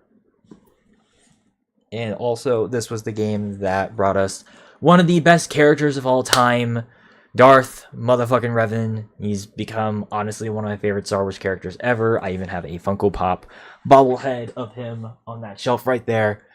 So, you know that this game has impacted a lot of people, including me. And so, like, it's pretty obvious that this is, like, one of the best Star Wars games, period. I'm not even going to argue with anyone on that. Hell, I'll even say this about KOTOR 2. This is also a master game. Not as good as Chosen Ones. It had a rocky development history. Is a notorious story. It has been documented. Full on documentaries have been made on how much of a shit fest trying to develop this game was. Go look up any documentary on YouTube about it. It is honestly one of the most fascinating stories. But even the gameplay itself, it is pretty much the same as KOTOR 1, but it has a completely different story. It focuses on the Sith side of that. It talks about sort of a civil war that's going on within the Sith, and also just fleshes out a lot of the universe that, like the Star Wars universe of old, just a few years after the events of KOTOR 1, and it's honestly like one of the most philosophically driven, one of the best philosophically driven games that is out there. So absolutely deserves its due diligence. Then that leads us to Old Republic, which is the MMO. Thankfully, this one is still up and running, so I was able to play this. It's basically the same. It's basically just Star Wars WoW. So if you like World of Warcraft, but you want something that's a bit more sci-fi, this is probably going to be up your alley. I'm only going to be putting it up to night, though. I do love this game's art direction. Or at least the trailer's art direction. It's unfortunately not translated as well in game, but it still has pretty decent art direction. I like a lot of the characters. The gameplay, I think, is okay for what it is. I've definitely seen MMOs do its gameplay a lot better. The fact that this is still one of the most expensive games of all time is just insane to me. But I do think that as far as being a loose successor to the KOTOR storyline, obviously taking place 300 years after the events of both KOTOR games, does lead some credence of, storytelling. And I think they did some decent stuff here and there, even though what they did with Revan pretty much divided a lot of people. But that's not anything here nor there. So, all right. I think before we get into the Revenge of the Sith sort of category, I guess, which I guess we're already kind of doing anyways, we're going to take a detour and we're going to talk about the plug-and-play games. Yes, for those who don't know, in the 2000s, there was a massive trend of basically dedicated consoles to specific games. This was just a huge trend that was back in the 2000s where during an era where um there was a lot of there was a lot of technological innovations being made as far as digital entertainment, and there were a lot of fads and trends that came around. um One of the ones that I remember are all the portable DVD players. That was one that I definitely remember as a kid. Well, another one of those trends that I remember as a kid was the plug and play games, where you literally plug in these dedicated gaming devices into your big screen TVs, and you got a selective assortment of different games. I remember having the Namco ones that were released back in the day, along with a SpongeBob one and a Scooby Doo one. This was before I learned better. I never owned these Star Wars ones, but I did remember playing at least these first two. So these first two, this one is based off the original trilogy. This one's based off Revenge of the Sith. These were just, it's awkward because these games. Oh no, I think I hear a little Miss Precious. So give me a second.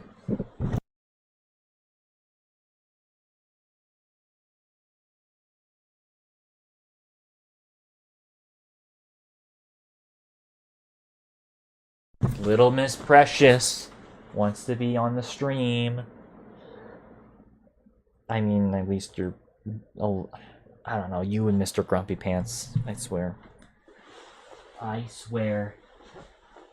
All right, here we go. Dedicated cat portion of the stream. Oh shoot! Oh shoot! Oh shoot! Don't do that! Don't do that! She does not like being held, and I guess she's still kind of afraid being on camera. Rosemary. Rosemary. God, my hair has been kind of whack today. I'm sorry. Rosemary. What are you doing? What are you doing? Come here. Come here. Hey. Hey, hey, hey, hey, hey, hey, hey. It's okay. It's okay. There you go. Calm, kitty. There you go. There you go.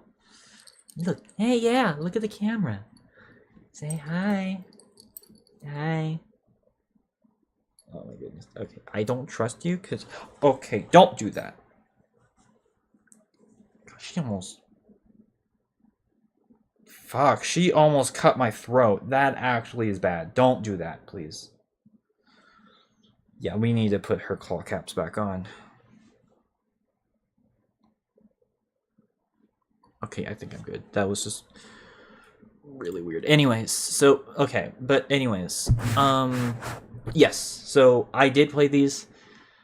Unfortunately, as what I was trying to say is that these were basically the equivalent of like Super Nintendo games, but not good Super Nintendo games. And keep in mind, this wasn't like this wasn't like the GBA where it was a portable console. No, these were kind of treated like normal consoles for some weird reason. Because, I mean, they were better than, like, the Tiger Electronics games or, like, those shitty, you know, I don't even call them video games. I don't even know what you call those. Like, they were better than that, but, like, not by much. Like, they at least had playability, but, like, don't expect to be playing these for longer than, like, I don't know, like, half an hour. That's kind of what these types of games were, and it didn't help that these types of games did not have save slots. So if you wanted to complete them, good luck in one sitting.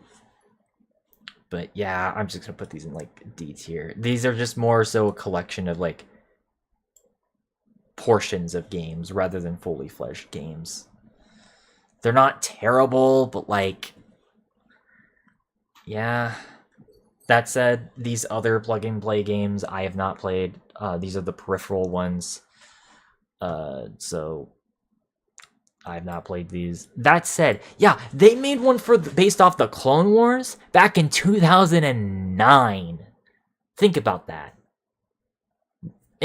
Okay, this is one of the ones I'm actually going to showcase gameplay for, because It's really uncanny when you consider when they came out. So let me look up Star Wars The Clone Wars plug and play. So let me just make sure that it's muted.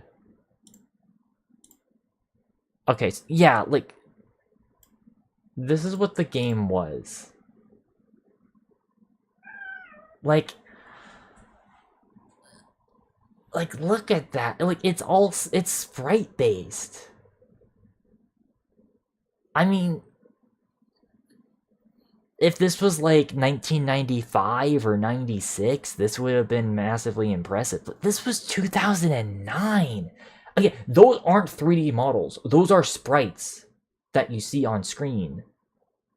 Yeah, like that's a sprite model you just saw. This looks like a late Super Nintendo or like early PS1 game. But like not a 3D PS1 game.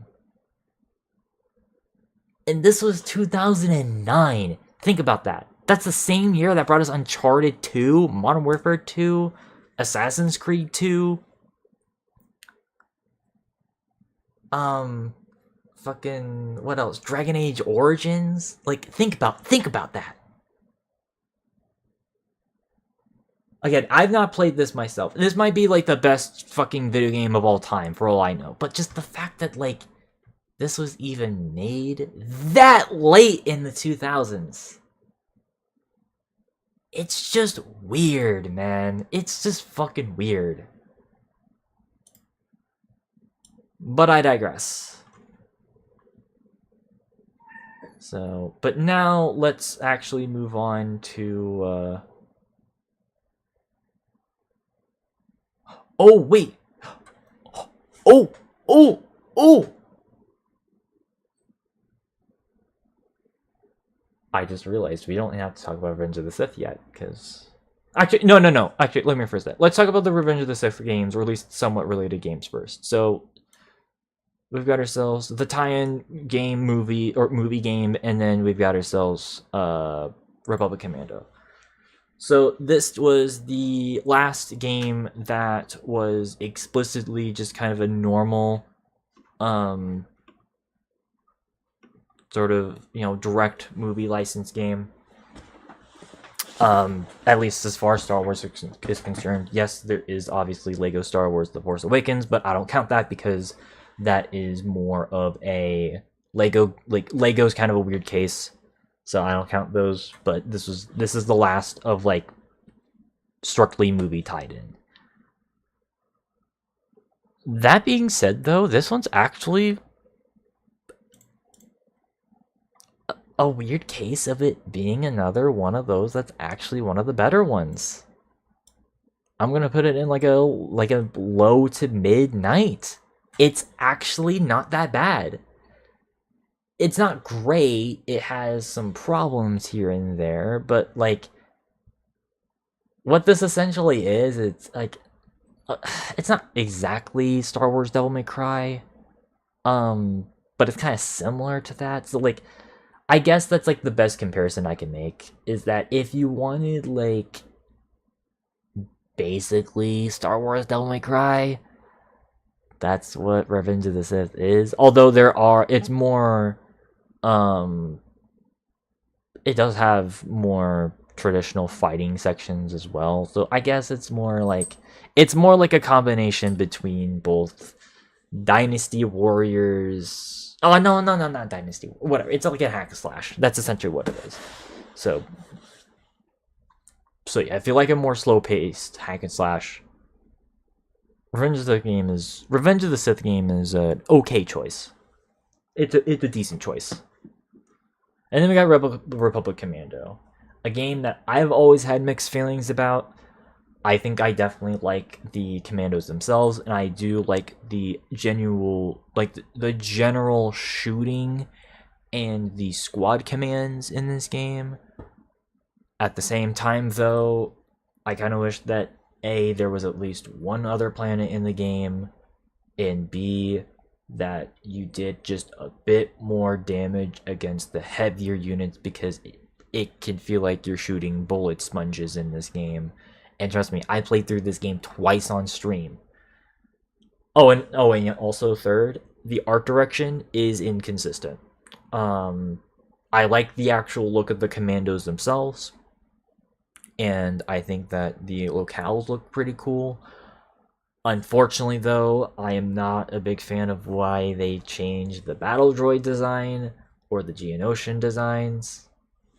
I don't know why those guys look different. That has always confused the fuck out of me. That said, I'm still going to put it at knight, but it is like a low knight, almost borderline Padawan. I think that this game is probably one of the more overrated Star Wars games, but it's not a bad game. So, by any stretch. It's a solid 6 out of 10. That is an above average game. And I know I pissed a lot of people off saying that, but it's not the best shooter game in Star Wars. These next 2 games are. Okay, now we've reached my favorite sub-series of Star Wars games. Let's just get it out of the way. And I've talked about these games before, so we're not going to spend too much time on this. Star Wars Battlefront 1 is a master game. Fantastic basis for essentially what is essentially Battlefield, but Star Wars themed, and can be both first and third person. Maps are mostly good. Movement is pretty good, although it does kind of feel like you can definitely feel that you can't run sometimes. And generally speaking, this is a pretty awesome game. And then the sequel came out, and this is literally my third favorite game of all time. There's nothing that's going to be topping this list. This is as good as Star Wars games can get. It has fantastic maps, except for maybe 2. But 2. Space battles are amazing. Heroes all feel fantastic to play, whether they're, they either got blasters or they're force users. Galactic Conquest is an amazing game mode. And hell, even a lot of the secondary game modes are fun as well, like the Capture the Flag modes or Hunt. Or even the Hero Assault, even if it's only on one map. I still think that is genuinely some of the most fun that I will ever have. And even the campaign, even if it's kind of bare bones, it tells a pretty decent enough of a story. And just the variety of locations you go to. You go to most of the, you go to most of the iconic planets throughout the Star Wars galaxy. And if you have the DLC, which I know the PC version doesn't, but console version has it, and there is a mod where you can add that to PC, you pretty much have a near complete set of maps. And of course, that's not even getting into the modding scene, which that's a whole other topic in and of itself. Lest it be known now, Star Wars Battlefront 2 is my third favorite game of all time, right behind Minecraft and Sly Cooper, so it's going to be in the top, no matter what. I fucking love this game, and I will always love this game. I mean, why else? Why else would I have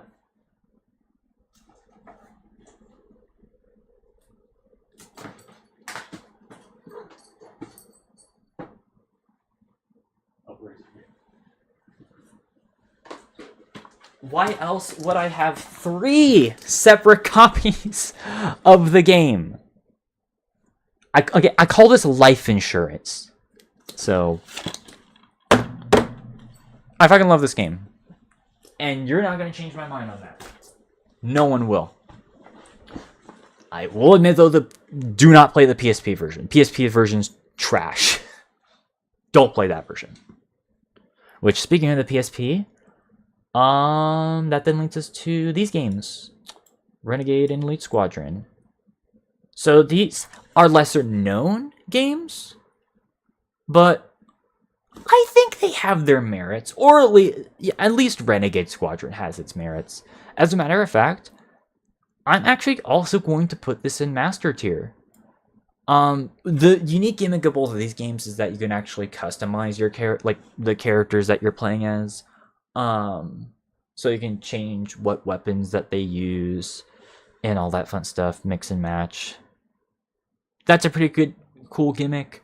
I definitely do think that the story, at least in this game, is way better than that of base Battlefront 2.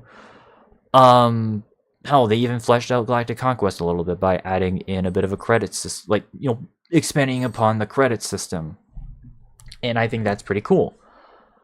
I just wish that they didn't solely focus, like, it wasn't so Galactic Civil War heavy.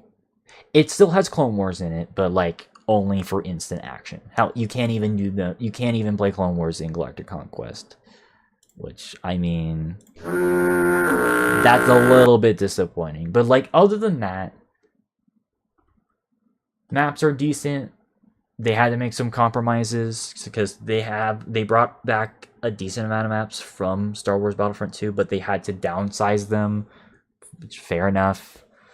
But no, this is actually a decent game.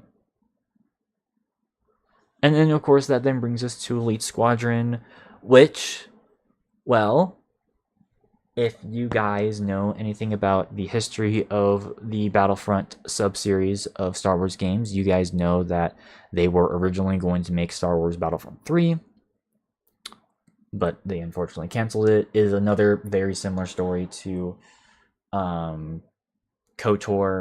2 as far as, Rocky developments. It's a huge... Like, it's been documented to hell at this point. Go watch any documentary on YouTube on it. It is honestly one of the most sad things I've ever heard. But it technically did release, though it was on the PSP and the DS. And instead of calling it Star Wars Battlefront 3, it was called Star Wars Battlefront Elite Squadron. Yes, this is supposed to be the handheld version of what Star Wars Battlefront 3 was supposed to be. And that's cool. Though, I will say, it is... out of the OG era of Star Wars Battlefront, I do think that it is the weakest out of them. I mean, first of all, they brought back the customization from Renegade Squadron over to this game. Problem is that they locked a lot of that content behind, for some weird reason. I personally am not a big fan of that. Rosemary, don't be back there. Yeah, I don't trust you back there, please. Okay. Sorry, she was laying on the power strip, and that was really concerning me. Don't do that! A, you might shock yourself, and B, you will probably turn off the stream. I don't want to be responsible for that. Anyways. So yeah, I didn't like that restriction. They did thankfully bring back Clone Wars for Galactic Conquest. Though I will say Galactic Conquest is kind of awkward in this game. I don't know, just kind of not as efficient as I wish it was, at least in comparison to the previous two games. And, well, the maps. I don't know if I like the maps in this game, because one of the gimmicks that was pitched for Battlefront 3, and by extension this game, was the ability to be able to play space and ground maps at the same time. And that is realized in this game, though through multiple loading screens. Unfortunately, you have to do a loading screen whether you're on the ground, whether you're in space combat, or if you're actually on a capital ship. And that can be pretty tedious when you try to go through it, especially if you're playing on original hardware. And, well, tied to that mechanic is, well, two things. The ion cannon and the orbital strike cannon. Basically, your sort of like end goal stuff. Basically, every single match revolves whether or not you're able to capture the ion cannon on the ground to shoot down the shields of the capital ship so that you can get inside of that and blow it up. It can get a bit repetitive. And well, the story in this game, it's okay. It's not the greatest storyline, and well, considering that it's pretty much a stripped down version of the storyline that we were going to get in Battlefront 3, it doesn't seem like there was going to be a lot. Like, it does kind of seem like this was going to be kind of a crappy story, if that were to have been the case. And that sucks. That said, though, I do think that the game is still decent, even if it is the worst Battlefront game of the classic OG era. So, do keep that in mind. Speaking of... no, we might as well talk about the other Battlefront games. I'm just going to be frank. Battlefront 2015, this is going immediately in Jar Jar Binks. Borderline insult to gaming, because this game is a stripped down, bare bones version of what a Battlefront should be. Yes, this was the first game in the reboot, which unfortunately they have not followed up since 2017, which is pretty insulting. But as far as what this game is, it's literally just 4 maps. Yeah, 4 planets, essentially, with only like 2 modes. This game is also unplayable on PC right now.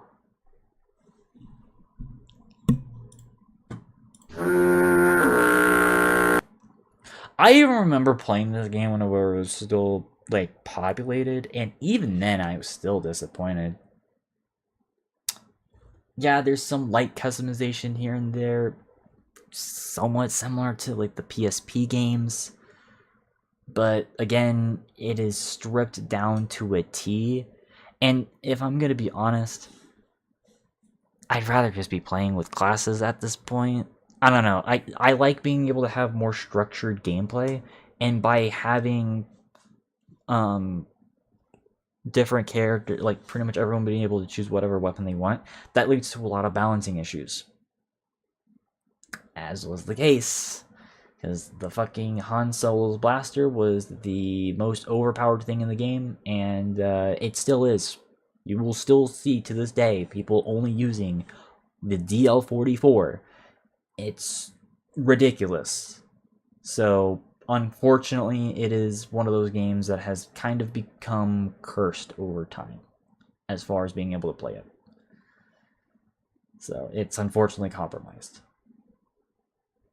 That then leads us to Battlefront 2 2017, which I've played plenty of times for you guys on stream. It did have a rough launch. It's infamous for how bad of a launch this game was. Over the years, though, it did eventually get better. They added in more content, and they added in basically the amount of content that it should have had at launch. So, like, I would even argue that, like, it would never have reached Master or Chosen Ones. I think people are, like, granted, you can still like whatever you want, but I think people are absolutely delusional to think that they still think that this game is better than the 2005 version, when objectively speaking, the 2005 game, even without mods, offers more content than Battlefront 2 2017. So, sorry. I admittedly got kind of triggered when someone, like, I was watching, like some lore video, like, some, like, Star Wars videos, and there was a motherfucker in the comment section who was like, Star Wars Battlefront 2 has way more, has way more of an ability to be modded than Battlefront 2005. And it's like, motherfucker, you can't even mod in actual full-fledged maps in 2017's game. Like, the servers of the game won't allow it. Meanwhile, people make custom maps in Battlefront 2005 all the fucking time. Like, I'm sorry, but, like, that actually, like, pissed me off. I don't know if it was a troll comment. It didn't seem like it was a troll comment, but like that pissed me off. Again, you can like whatever you want. Be informed, though. That's my point.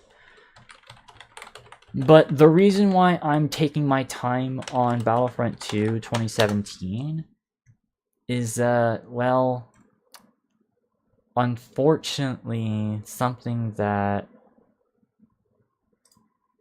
kind of happened as of late, at least from what I can tell, is that the game right now is in an awkward state where it's a 50-50 chance on whether or not you're able to get a decent server or not.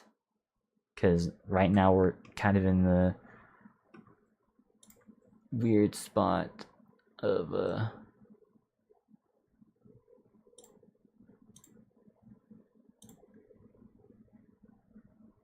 sorry, like, I don't know. Unfortunately, as of late, there's been a bit of a cheating and bot problem in Battlefront 2. Not too dissimilar to something like Call of Duty or what TF2, like Team Fortress 2, experienced a few years prior. And that's unfortunate. That said, though, I'm just gonna put this in night, just barely, though. It barely just reaches night. So, yeah.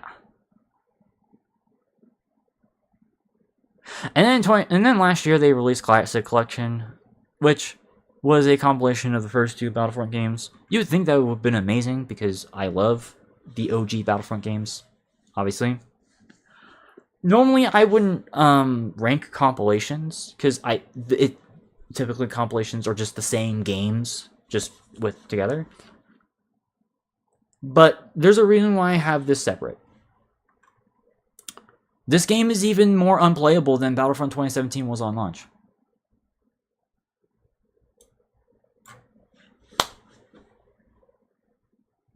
And also, you can't mod it the same way as the original versions. And it costs twice as much as both of those games combined, at least on Steam.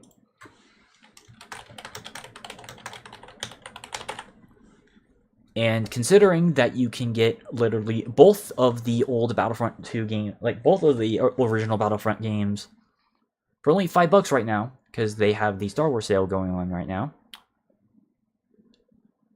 And then comparing it to Classic Collection, which, by the way, I don't even think has I don't even think this game has crossplay. Does it have crossplay?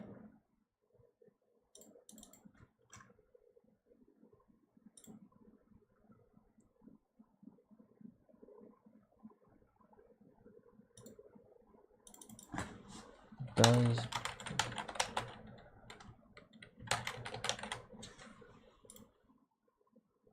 it doesn't even have crossplay, so you can't even play with people like on PC with other players on PlayStation or Xbox or Switch.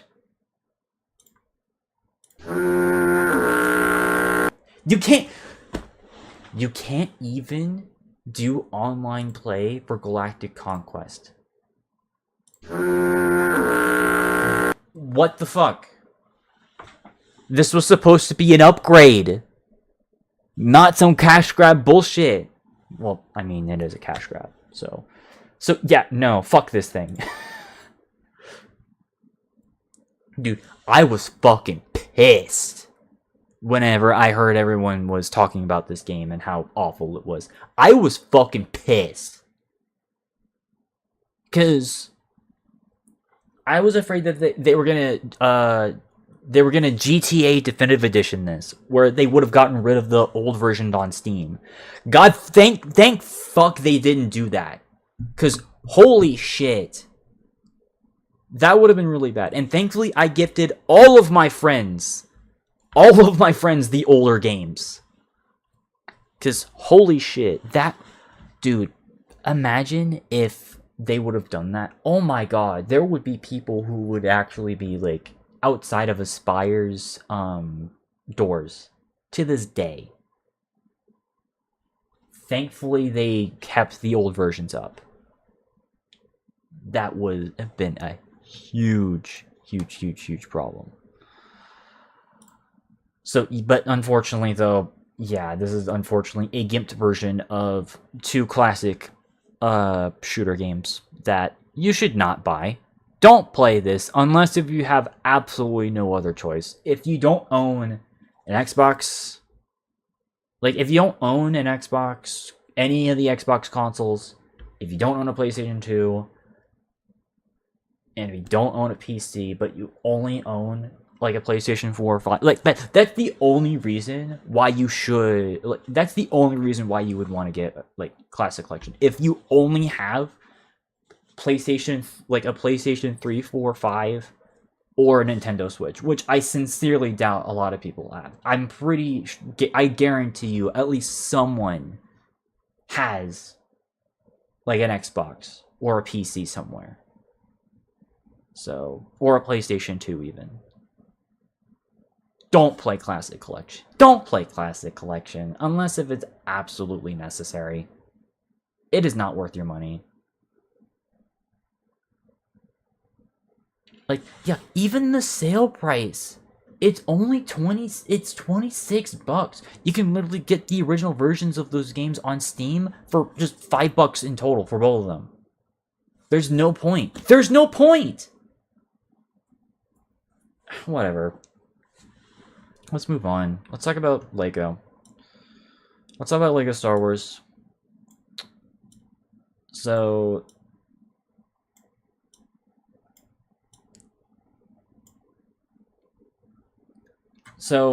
Lego and Star Wars have been together with each other since 1999. So it was natural that over time someone would have wanted to make a video game where both of these two got combined. That happened in 2005 with Traveler's Tales, with Lego Star Wars, the video game.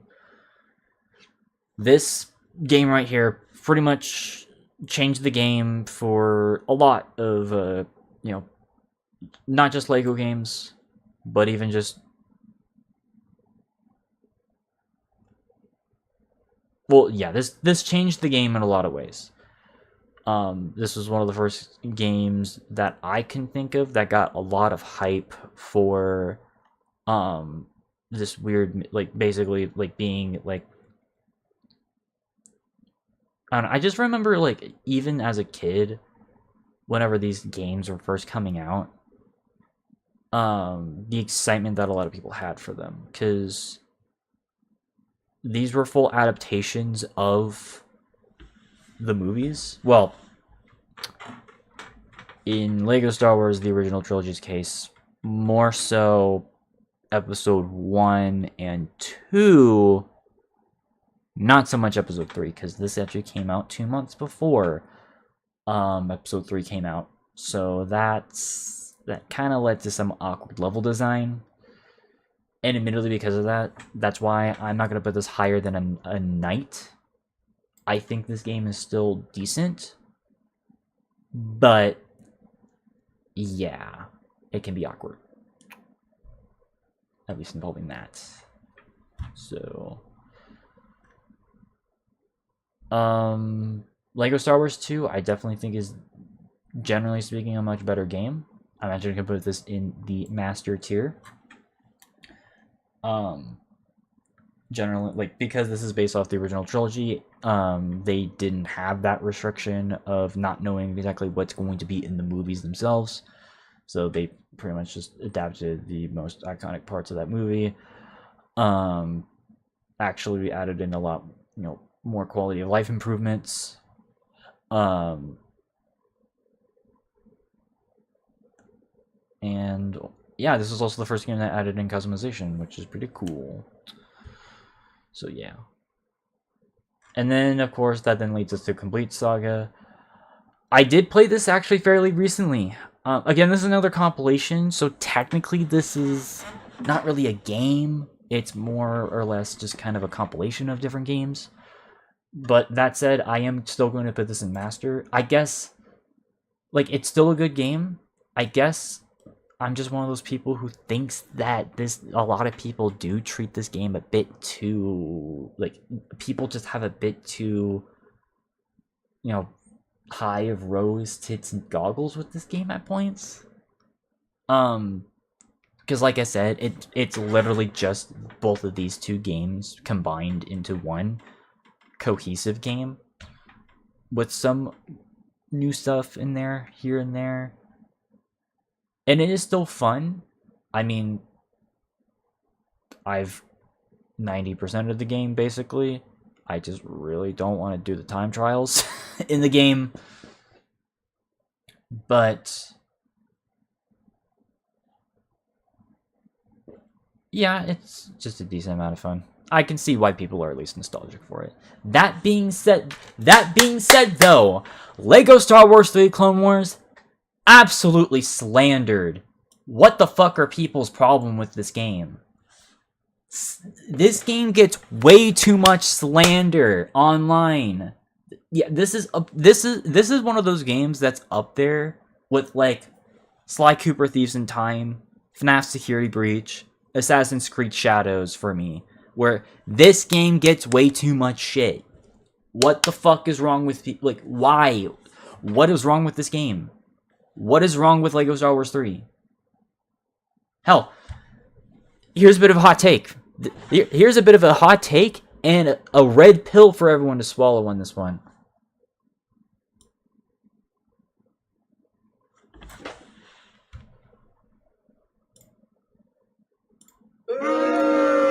I know y'all are hating, but you know it's true. Objectively speaking, on a technical level, this is the better game.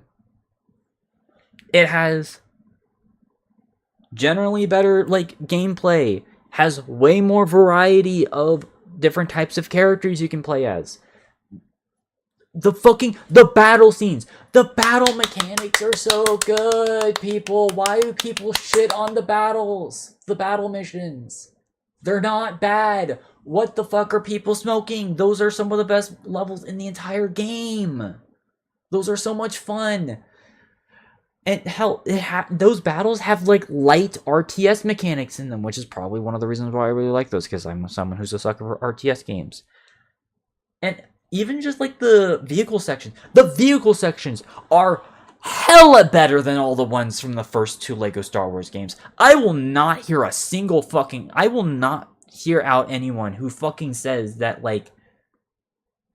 the levels, the vehicle sections are trash in this game, but not trash in the other games. No. Lego Star Wars 3 The Clone Wars is an absolute, hidden gem of a game, and I don't fucking care what people say. This is a fucking banger game. It is a solid 8 to 9, okay, maybe not 9 out of 10. It's an 8 out of 10 game. It's an 8 out of 10 game. I don't care what people say. All those people who say this is a 5 or a 4, you're fucking wrong. You're fucking wrong. I don't care what people say. It's a good-ass game. So, I mean, yeah, it's based off of the first 2 seasons of the Clone Wars, which I know are, the least popular seasons, but I don't care. It's still a good game. Gameplay-wise, and besides, I like the Clone Wars anyways. It doesn't fucking matter what season. I like all the Clone Wars seasons. So, fuck you. Alright, let's calm down. Let's move on to the other games. Lego Star Wars Force Awakens. Admittedly, this is probably this. If there's one game that's out of all the Lego Star Wars games, I think is the weakest, I would definitely say it's this one. It's still not a bad game, but it's misguided. I'm gonna put this one in Padawan. It pretty much is an adaptation of only one movie, which is already kind of bizarre to begin with. Why are you only adapting Force Awakens? Why didn't you just wait until 2020 to adapt the entire I mean, they eventually did technically with Skywalker Saga, but it just feels wrong for them to only go for one movie. I mean, technically they didn't even just do one movie. They just did half of Return of the Jedi alongside Force Awakens to justify this game's existence. But then that gets into that just kind of proves my point, is that this is just kind of an unnecessary game to be making as far as Lego. There are some cool improvements here and there. They improved some of the shooting mechanics from the previous games, made it more into traditional third-person shooting, which I think is nice. But it just feels like the levels are kind of, a lot of them are half-assed, and you can definitely tell. So, I mean, some of the side content I think is genuinely pretty cool, but I don't know, man. This one's just an awkward game. So, that being said, let's move on to Skywalker Saga. What are people's problems with this game?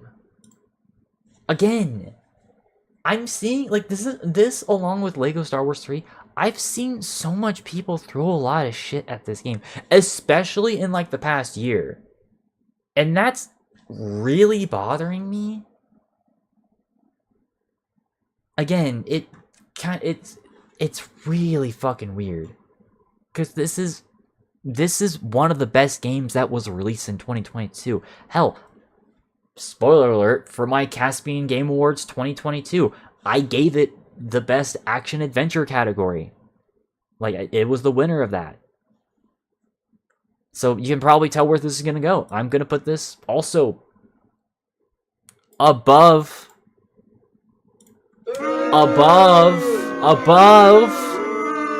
Complete Saga. Y'all can fucking boo at me all you want, but you know it's objectively true that it's just a better version. It is a better version of the old game. Yes, you don't spend as much time in all of the levels, like in the movies as much, because you, instead of having 6 levels per movie, you have only 5. But again, that's to compensate for the fact that there's already so many levels that are like, that's to compensate for the fact that there are 9 movies this time. And hell, there are so many side activities throughout the entire game. Full-fledged open world game, like open worlds throughout the entire game. Like, this is a semi-open world game. And there's so many characters for you to be able to collect. It's insane. Yeah, it does suck that you can't really create your own characters anymore. Though you are talking to someone who doesn't really use the creator or character creator all that much anyways, so it didn't really affect me personally. And well, here's another pill to swallow for a lot of people.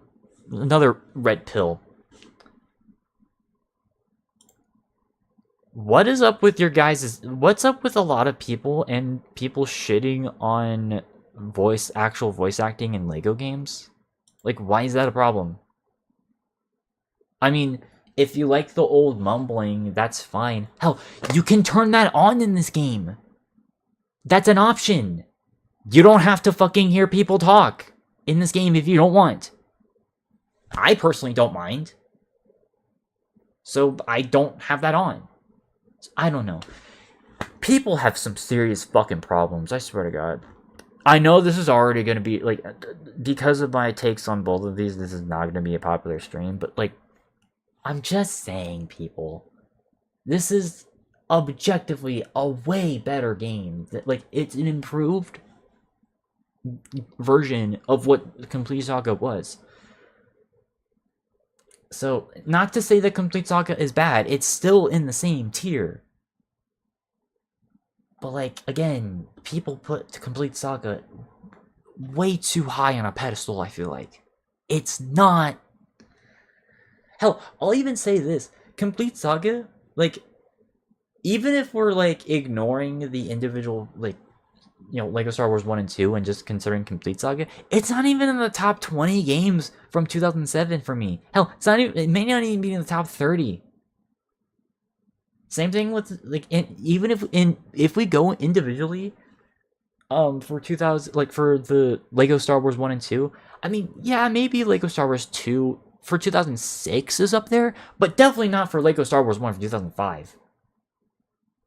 Like, I think I said that last year, but keep in mind that 2005 was such a fucking banger of a year. So, like, my list for that year already kind of changed. The same thing with 2007. Those were just goated years. So, my opinions do tend to change. But that's my point, is Lego Star Wars Skywalker Saga is definitely one of the better games that came out of 2022. And if people are going to be going to make a full-on video, like, essays on it, I don't know what else to tell you. But whatever. Let's see if we can wrap up this tier list, because we still got plenty of games here. So all right. Lethal Alliance, I have not played. I've heard very bad things about that though, so I can't really comment. With all that said, okay. I think we'll talk about Force Unleashed first, then we'll talk about the Clone Wars games. Or let me phrase that: the Clone Wars game, because I have not played any of these. I've not played Lightsaber Battles. I've not played whatever this DS game was. And I've not played Clone Wars Adventures. That was the second MMO for Star Wars. Again, Clone Wars was so in hindsight, I think Clone Wars was over marketed, and I think that's why people kind of were iffy with Clone Wars back in the day. Which, fair enough, it was over marketed. And these games were kind of an example of that, as well as this fucking game, which we'll get to later. So, but yeah, whatever. But let's talk about Force Unleashed. This is going to shock some people. Pun intended.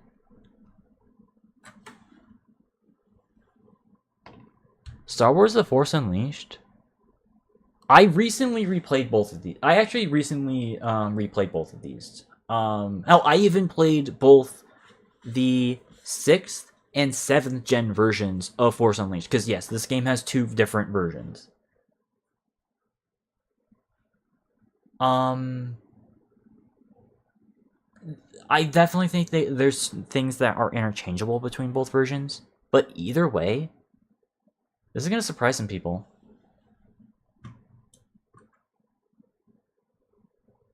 This is actually one of my personal favorite Star Wars games of all time. Like low key. So this is basically Star Wars God of War. That's essentially what Star Wars Force Unleashed is. And I don't know about you guys, but just mowing down stormtroopers as this rogue agent, essentially, that's what you are, is so much fun. Especially using all the different force powers that you have, and just chopping down hundreds of stormtroopers and miscellaneous enemies at any given whim. It's just so much fun. I do think I am a bit more nostalgic for the 6th gen version, because I actually originally owned the Wii version of the game. It wouldn't be until much later when I finally played the PC version, which is the 7th gen version. Hell, I actually have... Actually, I just realized that this is technically a game I also have multiple copies of. Because, yeah, I have the PS2 version, and I got back my Wii version, and I have the version on PC. So, yeah, I have a wide variety of Force Unleashed games. I think, for me, personally, I think I prefer, I think I like the PS2/Wii version a bit better, because not only is it a longer game, but it's also more, there's also more varied locations, because you only go to each planet in the 7th gen version, which is supposed to be the main version. You only go to each location I think there's only like what 10 levels. There's like 13 or 14 in the old gen version. I mean, yeah, the animations are definitely more stiff. They're a lot more expressive in the 2000 like in the PC, PS3, Xbox 360 version. But I don't know. They both have pros and cons. But either way, colloquially speaking, yeah, no, Force Unleashed is actually one of my personal favorite Star Wars games. So, yeah. And then I played the sequel. And the sequel, I'm gonna put this, unfortunately, down in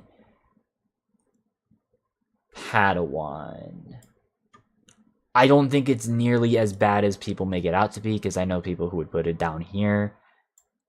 It's not that bad. It's just too short, and the PC version has some serious technical problems. This game, I'm pretty sure I beat in one night in a Discord call with Goldie and I.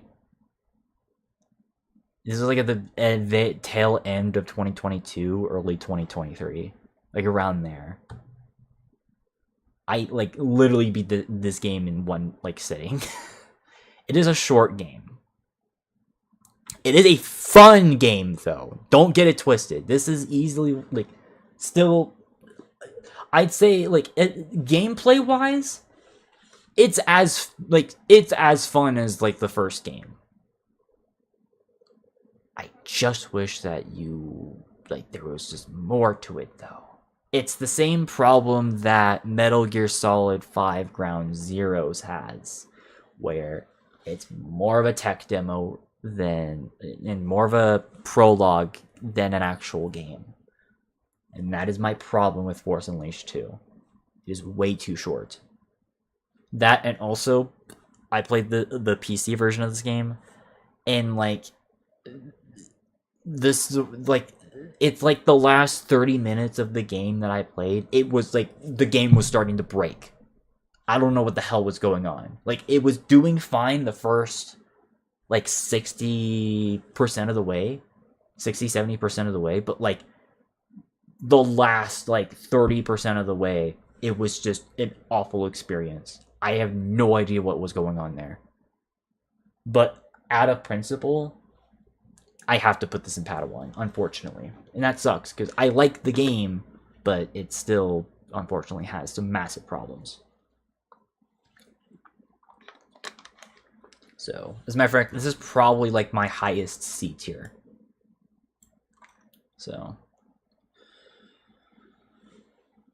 I can't be as forgiving with this Clone Wars game, because I remember I actually owned this whenever I first got my PS3.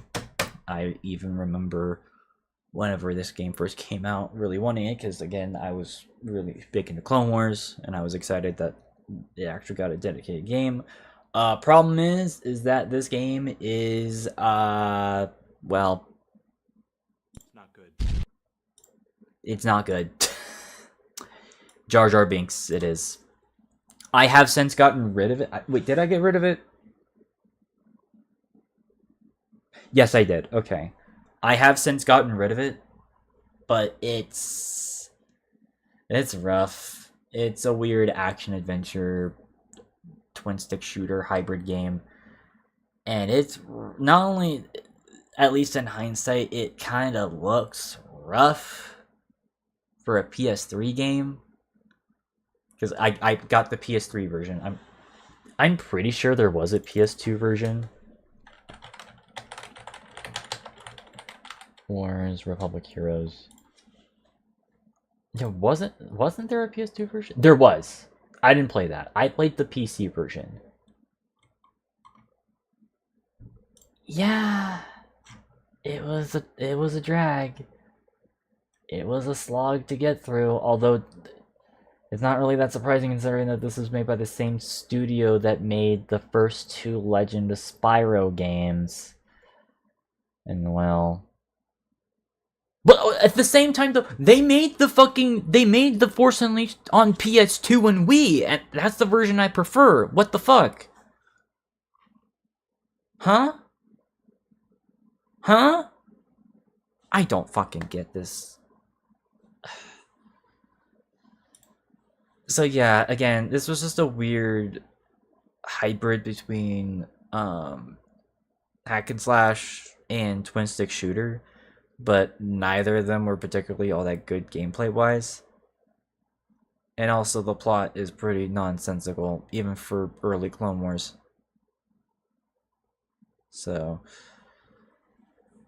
yeah, suffice to say, this is unfortunately a bit of a mess of a game. So yeah.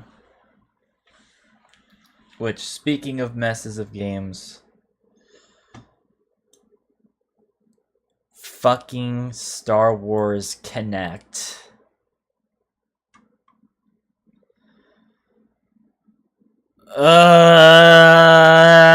I've not played this actually.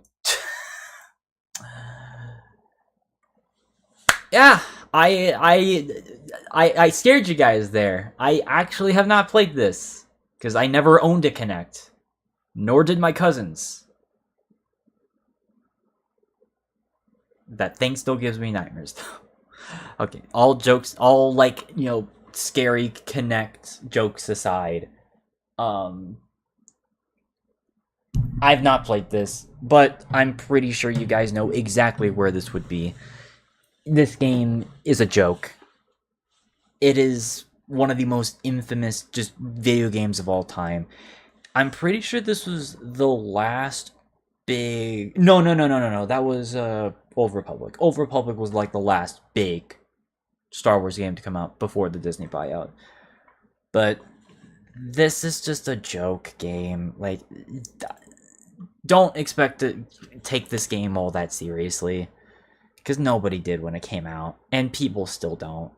I mean, they have a stupid Just Dance ripoff section, which has been memed to death. That should tell you everything about this game. So, yeah, no. Lame. And I don't want to play it. It's the same reason why I refuse to play this piece of shit game right here.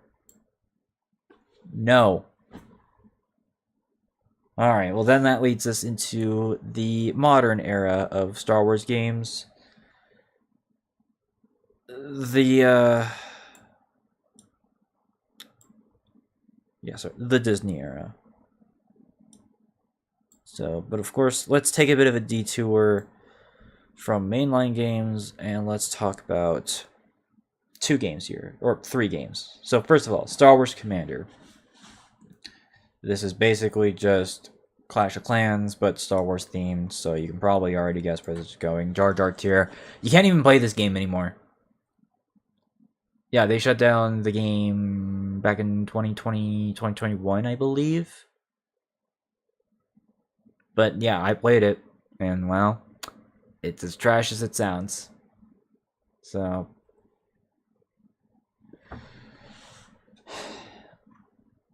yeah. And then these VR games. I have not played these VR games, so I can't really comment on those. But we got ourselves 2 actually 3 absolutely banger games. Actually, I'm gonna do this chronological from now on, so we'll talk about this after. So Jedi Fallen Order. I just recently did my second playthrough of this game, because I did a playthrough back in 2020. I just redid it 5 years later, just a few months ago. And you know what? I'm also going to put this in High Master. It's almost in Chosen One for me. This has easily become one of my favorite Star Wars games, period. And that is really weird, considering that this is in the modern Star Wars era, and most stuff in this era is kind of mediocre. I'm just going to be frank. Obviously, go watch our Star Wars film and show tier list if you want more details on that.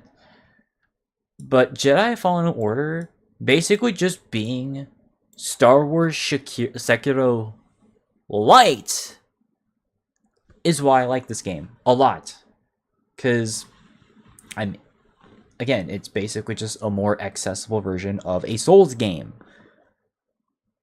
Which is something that is a much needed breath of fucking fresh air. Considering that Souls games, for better and for worse, and for me personally, I feel like for worse, have been taking the whole. They've been like the critical darlings of the past like 5 years. And that is kind of annoying for me because I'm someone who doesn't like playing games for challenge. I like playing games for the experience and to relieve stress. I don't want to add more stress when playing a game. So having easier difficulties helps basically bring my stress down. And just being able to just experience the game, just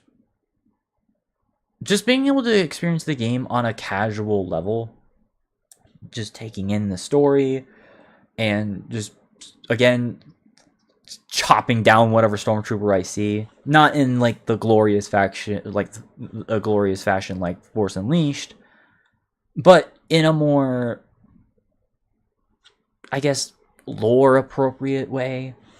And I just find that to be all the more comforting for me. I wish that dismemberment mod still worked, though. I'm still upset about that, but whatever. That I might do a separate playthrough with that on. But yeah, like, I do think that Jedi Fallen Order is a fantastic Star Wars game, and I recommend anyone to check it out. Do so at your own, pace. And I'm gonna actually say similar things about Star Wars Squadrons. This is also a fantastic game. The fact that people fucking review bombed this is pretty fucking pathetic on their part. Because this is basically a modern version of a combination of both X-Wing and Rogue Squadron. This is the thing that people have been asking for decades. And we finally got it. And then nobody fucking gave a shit. Except for people like me who like flight sim games. So yeah, no, this game is fantastic. As a matter of fact, I'm going to put it just right beside X-Wing and TIE Fighter. It's up there. It is up there. So, fuck the haters. This game is good. Sue me. Alright, and then that then leads us to these last three games, these are the most recent games released in the past 2 years. In Jedi Survivor's case, almost quite literally 2 years, because this came out in late April. This came out on like April 30th of 2023, right? Star Wars Jedi Survivor. April 28th, okay.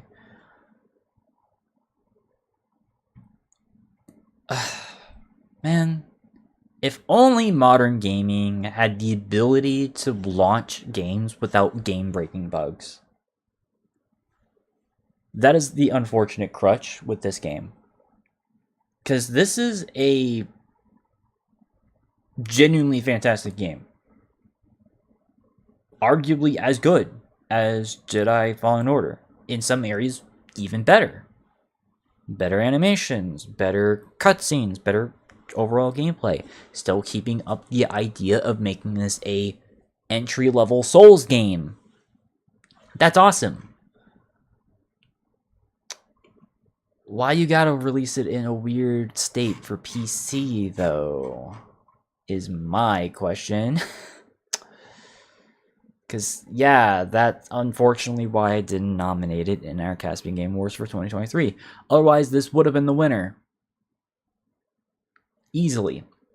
But in good faith, I could not. That being said, this is not the Caspian Game Awards. This is my tier list. So we're actually going to put it all the way up in Master. Just kind of in the middle here. It's right there. right below Jedi Fallen. Literally below, but not figuratively. Again, it's that PC launch that unfortunately holds it back. Otherwise, it is still a fantastic game. So, which I think it has gotten better on PC, which is good. Just keep in mind which version you're playing. That being said, we got last two games. Star Wars Hunters. This was a Switch exclusive, from what I can tell, but it is a hero shooter. I didn't play it, so I can't comment on that. Though, considering it's a hero shooter, you can probably guess where I would have my opinions on it. So, yeah. And well, that then leads us to the latest release. Star Wars Outlaws. And oh boy, was this a controversial as hell game. So,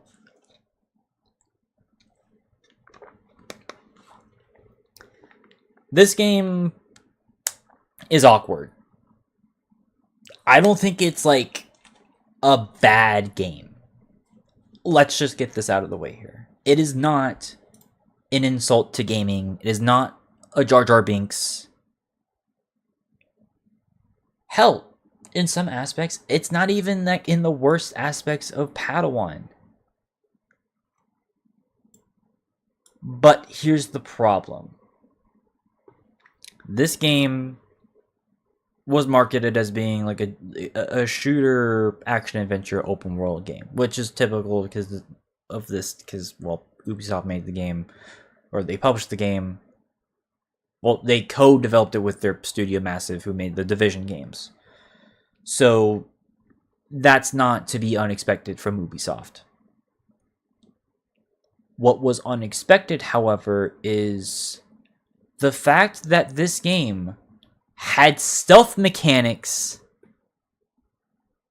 in 4 stealth sections without compensating for the stealth itself.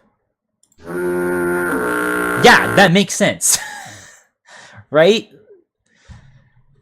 So, there were literal missions where, because keep in mind, Star Wars is a universe that you would think would have suppressed weapons, but it just doesn't. The only suppressed weapon I can think of is a DC-19, which is basically a stealth version of the DC-15 carbine that you see clone troopers carrying around, with a built-in silencer.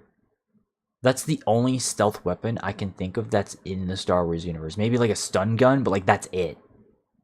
Like, you're pretty much out of luck. And well, considering that Disney is kind of sporadic as far as how much creative freedom people are allowed to use with the Star Wars license nowadays, it makes it kind of difficult to create new weapons for the Star Wars universe, including stealth ones. And so, and that is the case with this game, where it had so many required stealth sections where you could not stealth them, resulting in dozens of game overs because of the stupid fucking mechanic. Not to mention, you couldn't permanently carry other weapons other than your pistol at any given moment, leading to some super frustrating gameplay at points.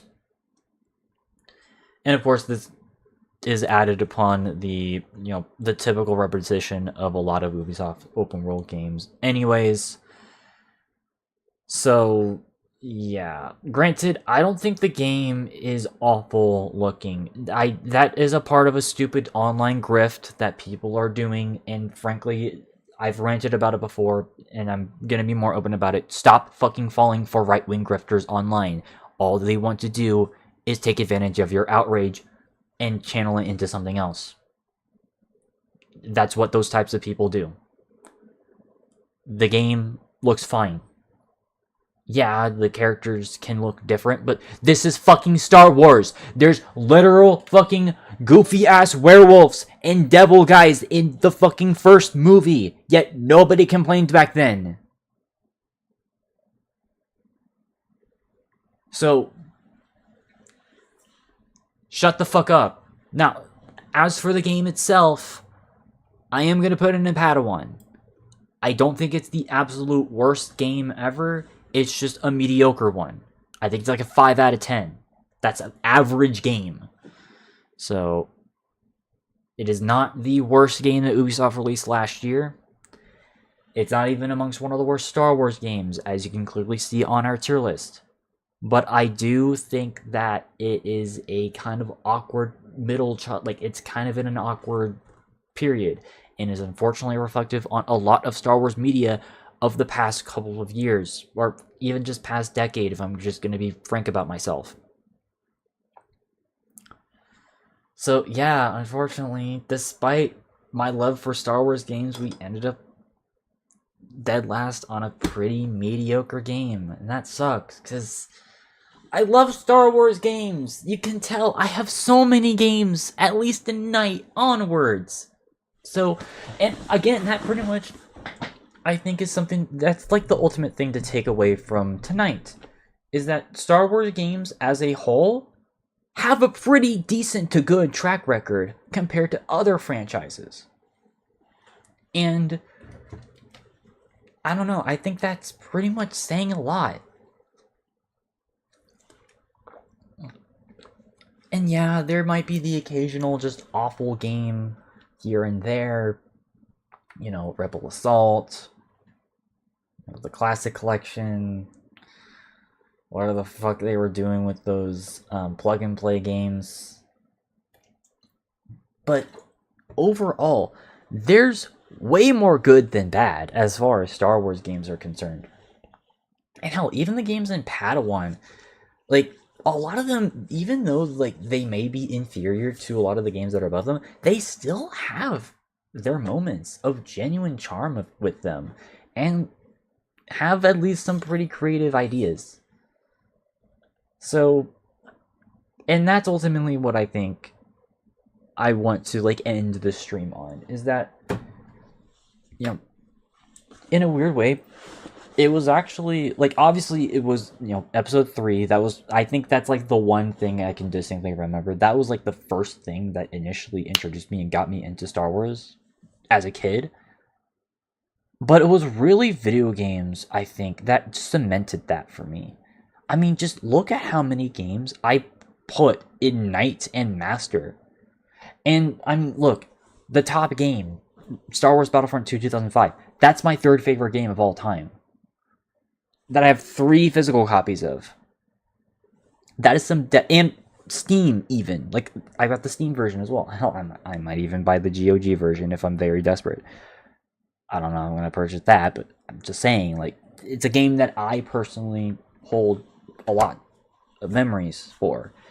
And even a bunch of these other games as well. Jedi Fallen Order, Force Unleashed, the Lego Star Wars games, X-Wing and TIE Fighter, Empire at War, Dark Forces 1 and Dark Forces and Jedi Knight 1. These are games that I think are fantastic. And if you are a fan of Star Wars, it's a no-brainer for you to at least try one of these games. Even if you don't like one game and you don't like that genre, that's fine. You might like another game, because a lot of these games cover a wide variety of different genres.